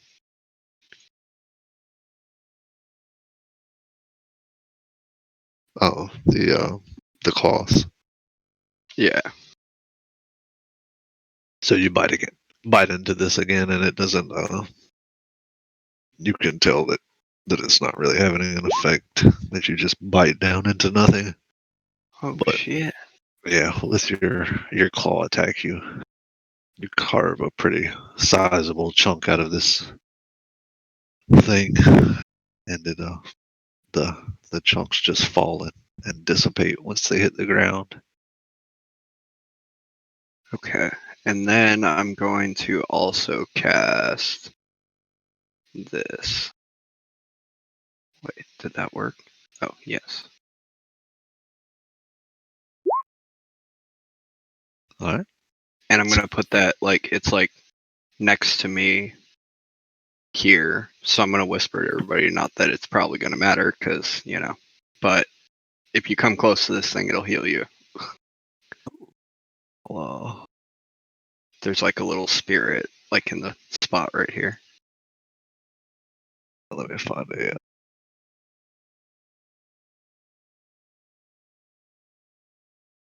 This is gonna be way too big for what I need it for, but give me a second. Oh, there we go. Ta-da! That'll work. Healing spirit. Alright, so we are on to Drizzle. Well, in stealth, I go over there and take my rapier. I do that, which doesn't hit. So, At 8 hits, sir. oh, it hits. Okay, cool. Yes. Then, therefore, I click on that, and then Alright. I also do my sneak attack, which is, I think, yeah. This is gonna be a bummer. Yeah, Yeah. but we'll see. It Then It's I back out and I go back into stealth. okay. Why are you saying it's the bummer, Kelder? I'm gonna take it these things don't take piercing damage. Or maybe they just don't take piercing damage from my jaws. No. As you kind of jab your rapier into it, point first, it almost seems like the fog or cloud that this thing is made of kind of lightens around where your rapier is going, and you don't really feel like you connect with anything. That's what I figured. Um, we are on to Neroth. Man, you have some good stealth rolls. Some I shit know. attack rolls. I've noticed that like his stealth rolls are bomb, like even before the modifiers, but all of your attack rolls are just Yeah. that's so funky. So how close can I move like to here and get this healing buff thing? It's gonna heal 6 points of any kind of damage you've taken. I think I have to roll it because I get to choose. Let me see. Oh, I thought it did. It rolled 1d6 of healing. Yeah. Roll. I can cause the spirit to restore 1d6 hit points to the creature within 5 feet. Wow. So I'd have to re-roll it each time. Oh, okay. But Huh. I can re-roll it. Okay. I can heal a number equal to 1 plus my spell casting modifier, so it's got 6 heals in it. But I'll go ahead and re-roll it for you. Oh, yeah. Nope. There you go. 5 points. I like that. And then I will agonizing blast that dude. 10 hits.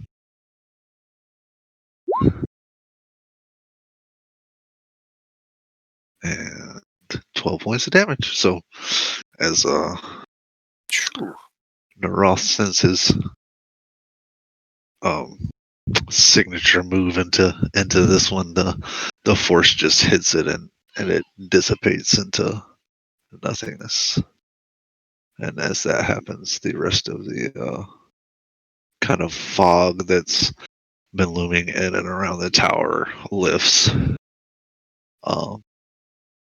And you notice wholly that Bolo and 4 of the pilgrims that were present are no longer there.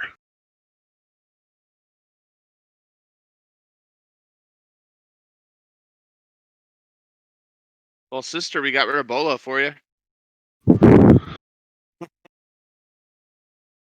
All right.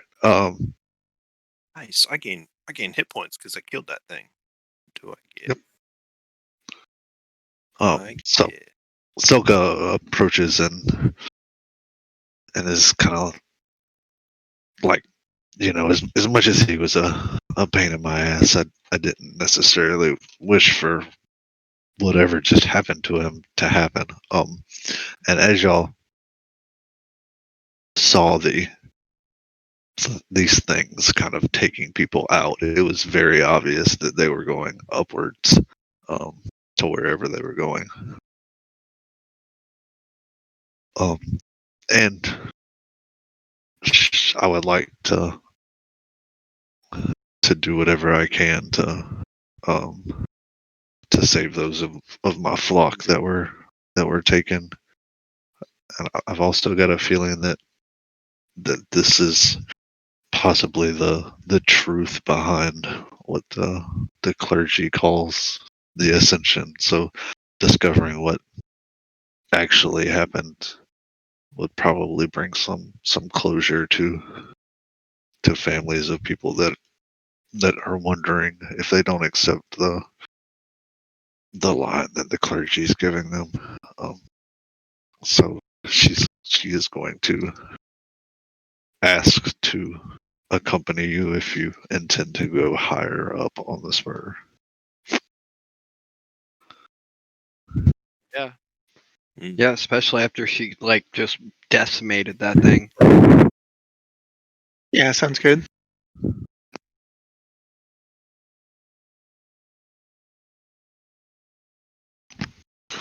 Alright. It is like late night, probably 11, 12 o'clock. I'm not sure if y'all want to Yeah, let's rest. take off trekking again or rest, but I would that out in the at morning. least throw out the time of day to you. Yeah, I'd be down for a rest. So everybody can recharge after they got slammed. So, on temporary hit points, if I long rest, they go away. Oh, but I will heal back up anyway, so it doesn't really. Yeah. I'd be actually no, I would be +5 on my health if they stay. I I forget. mean, you how could that go works. jog around and not rest if you want to not save spell slots and shit. Well, But yeah, I'd like to have my spell slots back. You've also got the meditate thing, don't you? Yeah. Where you don't have to take the full long rest. I think we talked about this before, and It was like, more time than it was yeah, resting. yeah. Like, I think for the sake of this, like, I think you can choose to take the 4 hours and spend the rest of the time actually active and not lose them. At least Okay. that's how I'm gonna roll it. Since we're kind of in the same like quest line thing here. Yeah, like the other times. Yeah. You've been. Yeah, we were The on a other boat times we and went- traveled for like 7 days in between. Yeah. So Yeah. Yeah. Okay. Well, I like that then. All right. So with y'all kind of make up makeshift places to sleep within this temple along the benches or on floors, and y'all can restore anything y'all would normally restore from a long rest. Yeah, I try to persuade the sister that I sleep with her.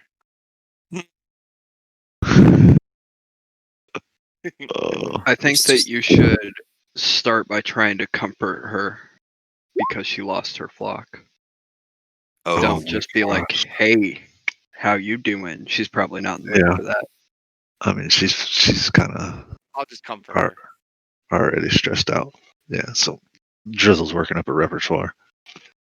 You should roll performance. Oh my god. Not just a comforter. All right. So He's trying to fake comfort her into bed, so he's got to act like he cares.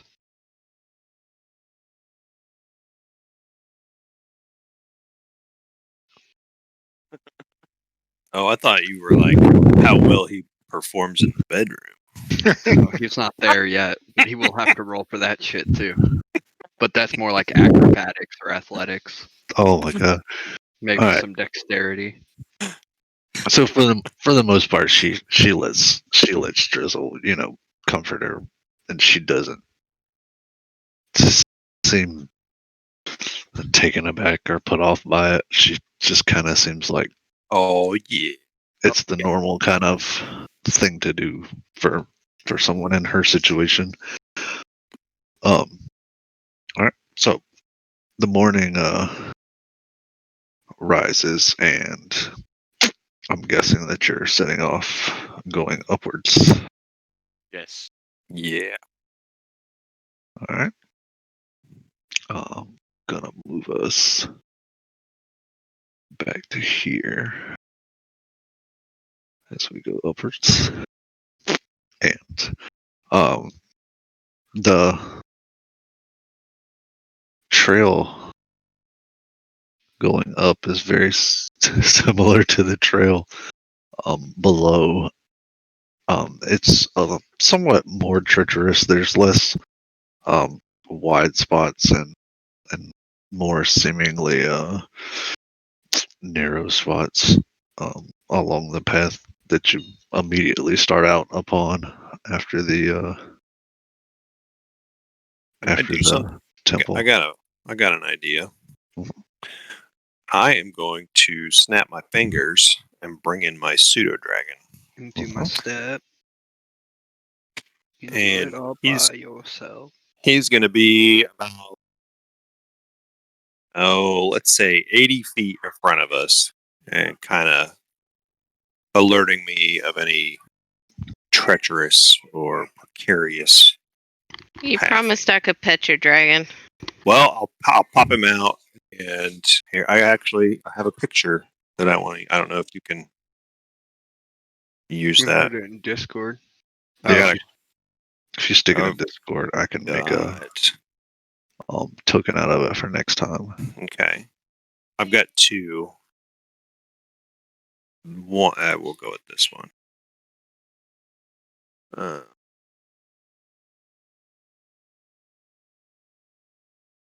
That be under.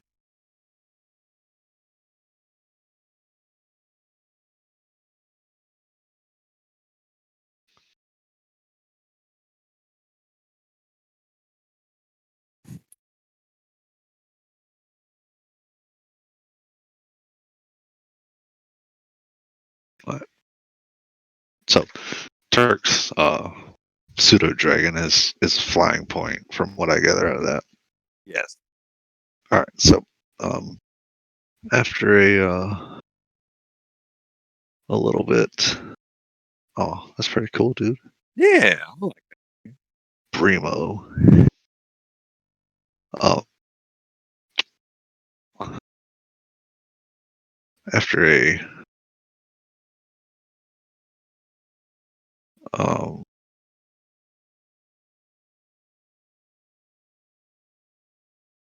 couple of hours of going up this path, which is a little more treacherous than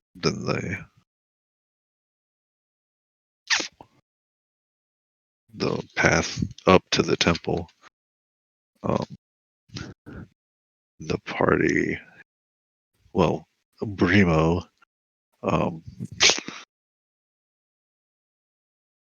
comes back and seems to be somewhat intrigued by something.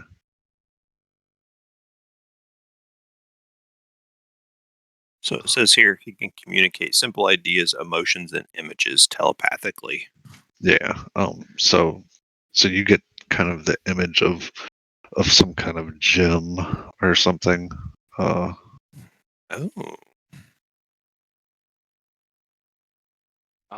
I would also, meanwhile, while we're taking the time up there, I want to tinker and I want to make a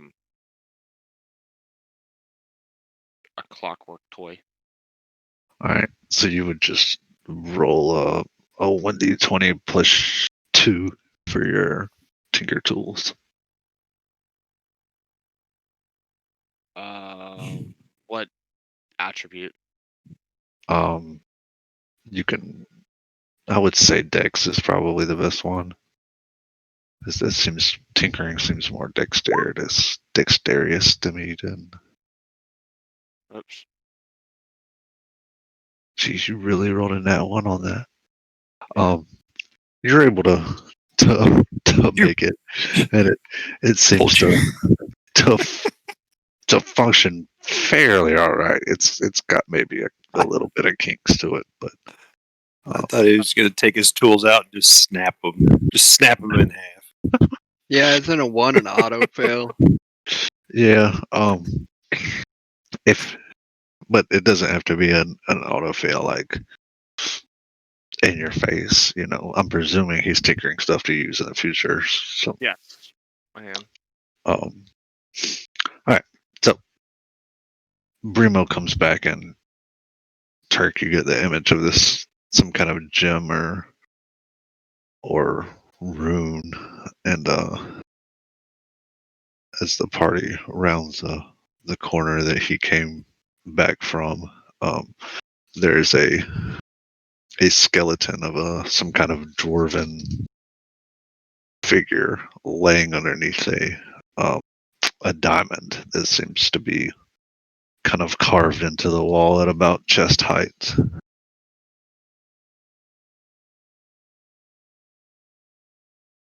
I'm going to guess there's a trap here. I already detected magic once. I can't do it again. I What? can do an Arcana check. You can do it with the compass at will. Oh yeah, Oh, there's like that. anytime I want? Yeah. Oh, okay. Yeah, Well, it's I'm just doing an that. action. It's just an action. Yeah. All right. So I thought I could then- only do it once a day. Oh, I guess it's a new day. no, it's. Is it once a day? Anytime you can do an action, right? Oh yeah, I think it says once a day you can use the compass. Hold on. gosh. No, it says at will. A character with a compass could take an action to detect magic as the spell at will. Oh. Yeah. Well, then cool. I'm gonna do that. Yeah, the diamond is very obviously magical, and seeing it light up with the compass, detecting it, you can actually see a rune carved into the diamond that radiates some kind of strong magic. Can I do an Arcana check on the rune? Yeah. You're going to sleep.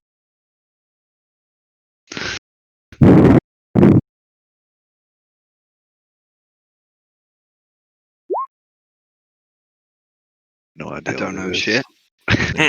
Sorry. You do get the sense though that touching it would be bad.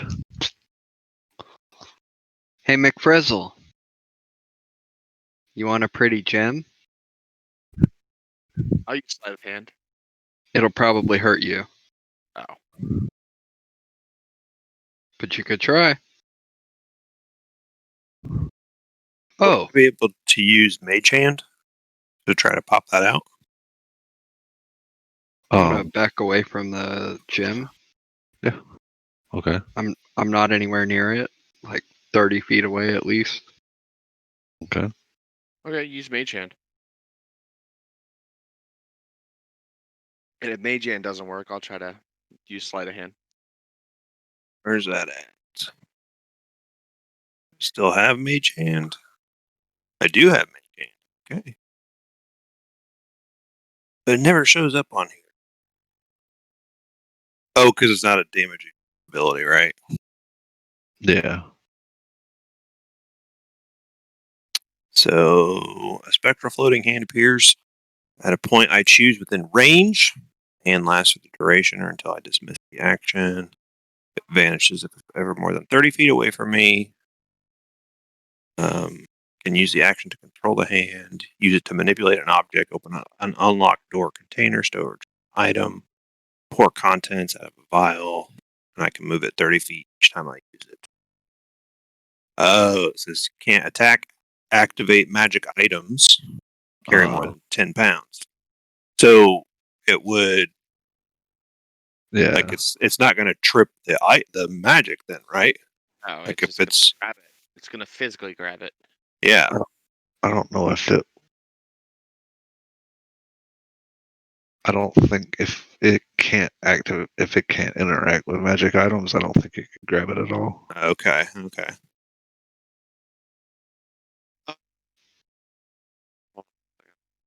We have a stick. I think I'd have a better chance of using Sleight of Hand. Honestly.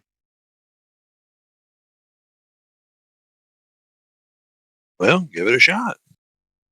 All right. Yeah. I feel like this is a terrible fucking idea. Oh well. I mean, there is a skeleton in front of it, so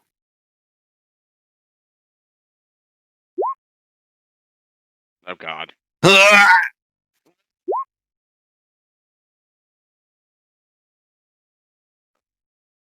You rolled a 7. Don't try to roll twice. Oh my gosh. It didn't go through the first time. Yeah. then- Okay. I clicked it the second time going through. That's all right. Well, both of them failed, so it's cool. Uh-oh. All right. So y'all watch as Drizzle tries to pry this diamond out of the wall ever so carefully. He just doesn't seem to quite be as nimble with it as he was hoping to be, and the runes that Keldimer saw on the diamond actually kind of swirl and start to seem like they're moving the air around them. And I need all of y'all to roll initiative. Well, no one said stop. Yeah, it's okay. Lonnie. I think we lost one. Uh-oh. Hold on one sec. Sucks because like I don't think I can do any damage to this shit. Looks like another angry ice cream cone. Fucking ice cream cones. Does that mean instead of hitting it with my axe, I can lick it? Yeah. And then I add 2 to the 22. Oh, or the 20. Alright. So I have 24. Think you're highly motivated. Yeah.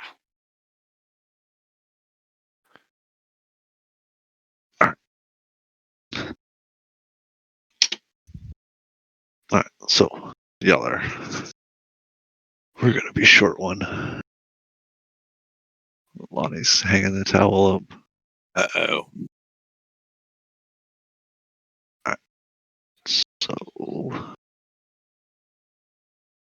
let's cool.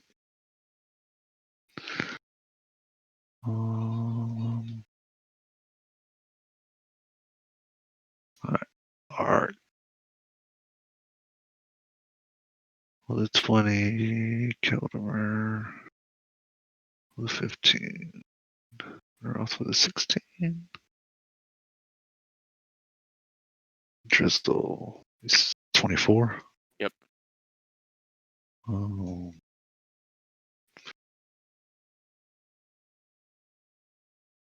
We'll see what Selka rolls. Ooh. An 18. And this guy.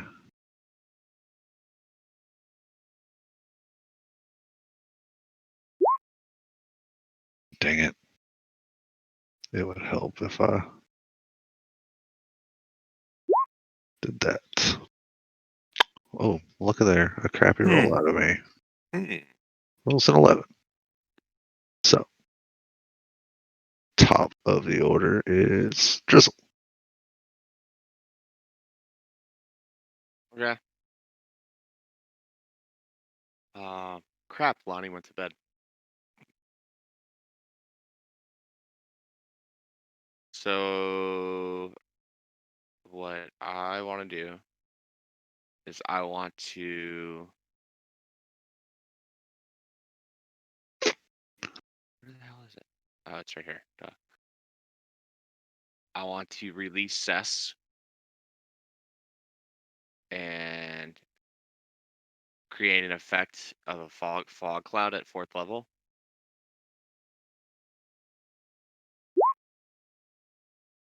Okay. And then I want to go into stealth.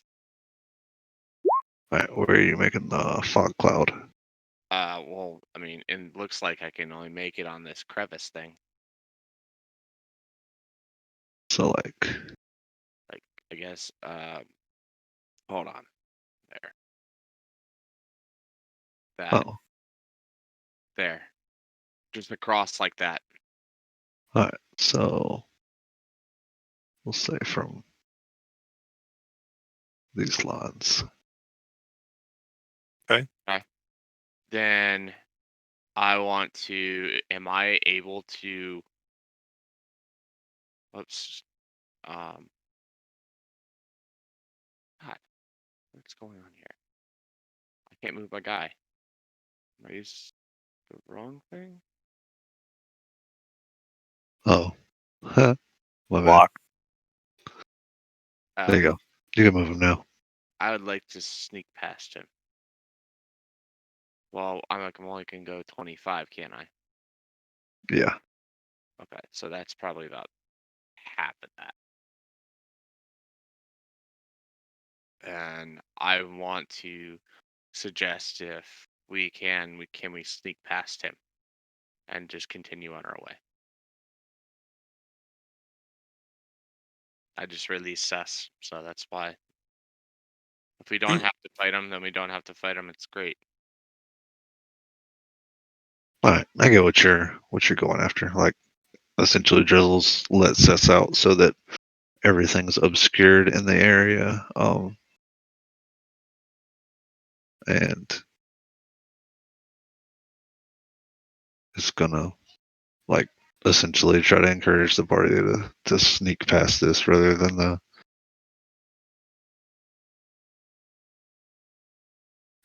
to fight it. I think that may be a good idea. All right. So we're on to Archaea. Okay, so I agree that we should sneak by. So do I just follow behind him, or what? Yeah, when y'all actually like go by them, you'll need to make a stealth check. If that's what you're gonna do. Yeah. Is that the consensus for everybody? Yeah, that's fine with me. How much? So, how far up can we move in the fog? Is it our regular move speed or Yeah. It's our regular move speed. okay? Way down. Yeah, it's your regular move speed. Okay, so I'm gonna move up here. And let's see, Sulka. 1, 2, 3, 4, 5. Yeah, she's able to move to there. Naroth is able. Oh, turn. My bad. Do what? Oh, it's your turn to move. Oh, so I can move. Will he attack me if I move here? If he knows you're there. And I mean, whilst this is fog, it's also like you get about 5 foot of visibility, anyways. Here. And then I'm going to cast Misty Step. Is that the sneaky one? No, I don't have that. I know. I Lonnie, and she went. yeah. Like fuck. Oh, yeah. So I'm going to teleport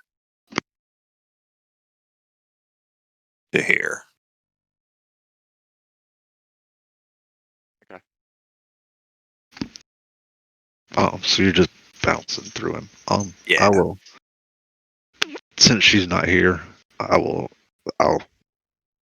We can RP say that she did that for the party. Okay, that'd be cool. Yeah. All right, Keldamer.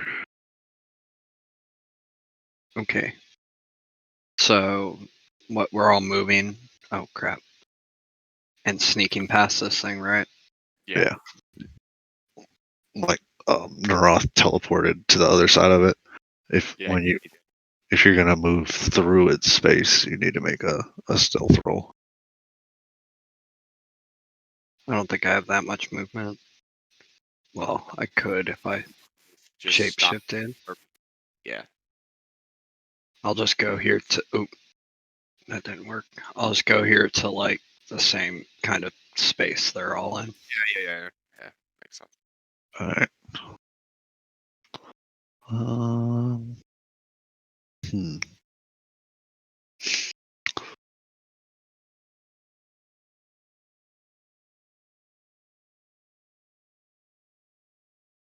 Oh, and should I roll stealth? Not yet. Yeah, not Okay. until you move Because he's only through it. 5 feet in front of him. Yeah, but I mean it's his turn too. So Yeah.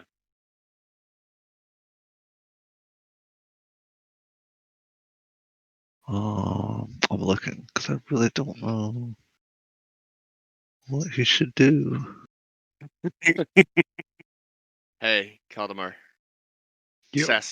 Sus has come in handy again. It still doesn't mean that we didn't upset the balance of nature. So, knowing when he came out that y'all were in front of him, he's going to move down the path towards you. Ta-da. Alright, so,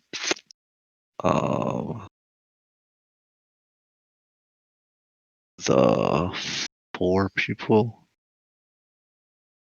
I'm already in stealth. Do I need to roll again? no, because what he's going to do is if you're in his space, and you're in his space, so y'all need to make a Selka, Drizzle, Archaea, and Kelderber need to make a strength saving throw.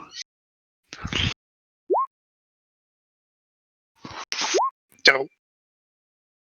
Yeah, this isn't gonna go well for me. Where's her stuff at?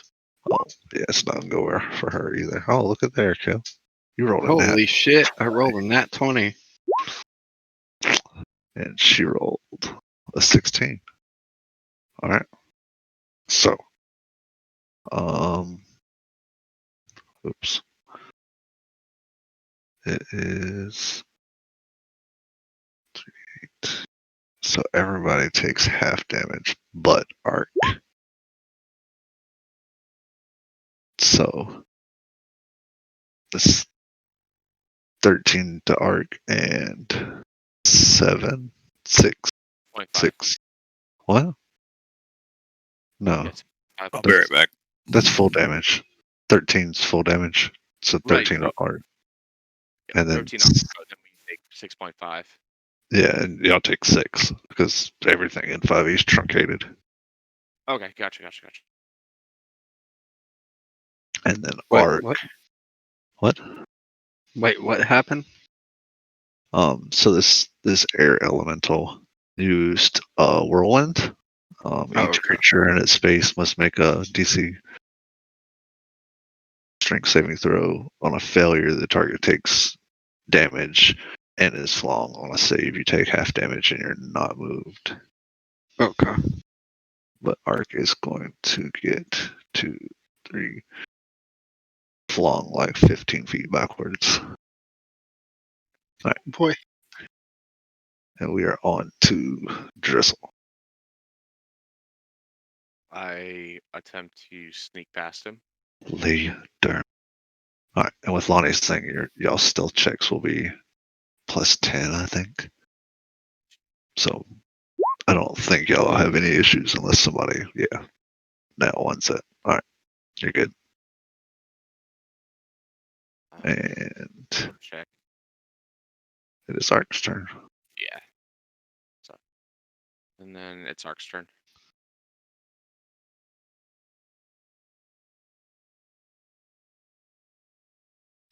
So I'm going to attempt to run to here, but I got to do a stealth check to run past him, right?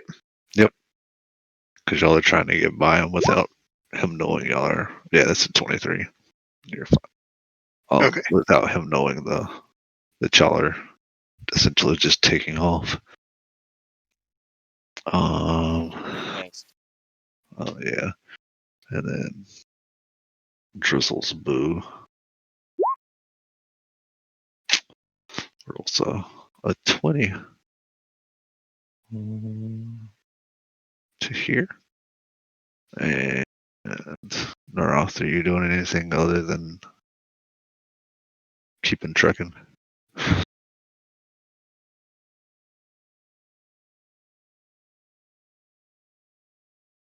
Turk. Oh, it's Well, Keldrum. Oh, well. Oh, yeah. Can we lose Turk? we might have lost Turk. Turk might have went the way of Lonnie. Night Turk. Or might be screaming at kids or something.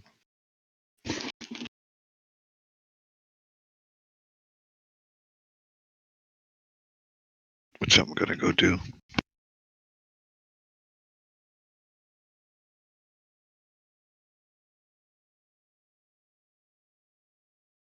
Yeah, if we didn't have to fight him, I didn't want to.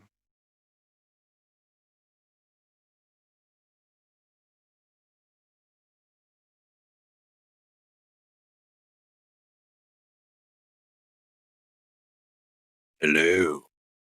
Oh, he's back. Kirk, He's Sorry, back. I had to say good night to my children.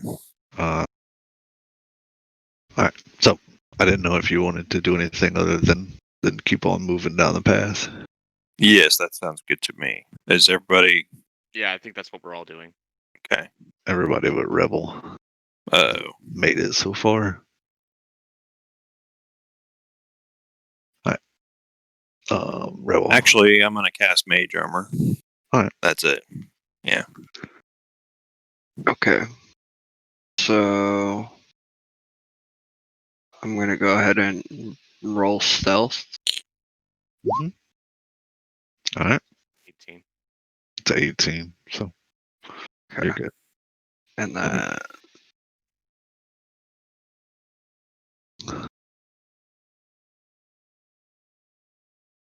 then So having known he flung arc and not really knowing he has passed any of y'all, this thing is gonna. God, he's got a ton of fly speed. He's gonna like go the opposite way of y'all on the path, looking for you. For all we know, he flung us off the cliff. Yeah, For all I he mean, knows. he knows he flung arc, so he's like has gone even out of the Sis's kind of cloud and is going that way down the path, kind of hunting you down.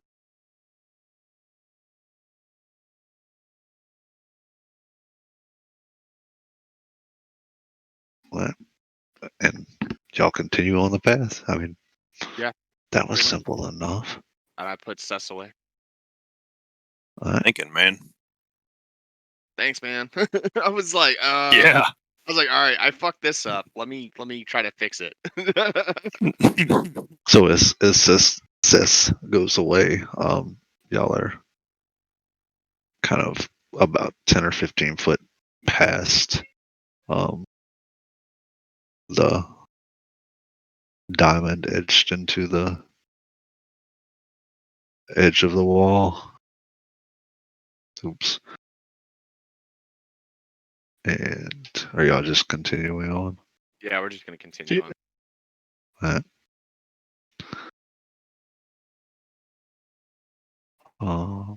Hey, man, we got the diamond.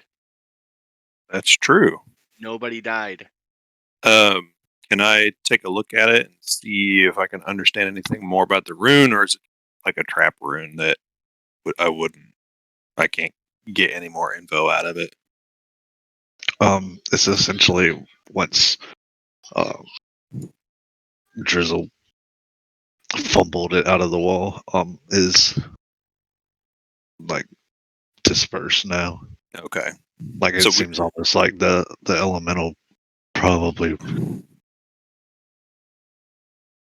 was summoned if you messed with it and then put it back and just resided in it.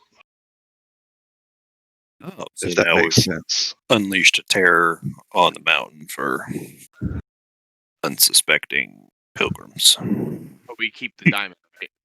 We got the diamond though. Yeah. We gonna be rich. Moving on. Lonnie's gonna think that's funny. Mhm. Yeah, let me add that to Discord. Party inventory. Alright. So, y'all continue onwards and upwards, through the middle and the second half of the day. You notice about this part of the ascension as opposed to the lower half. There's a lot more signs of like people that have tried to go this way and failed. But you don't really see any like fresh bodies. Like you see some skeletal remains on occasion, and you even see some spots where it looks like maybe somebody fell from further up and landed, and there's like kind of an impression, a little bit of an impression and some blood, but there's not a body there to go along with it. Um,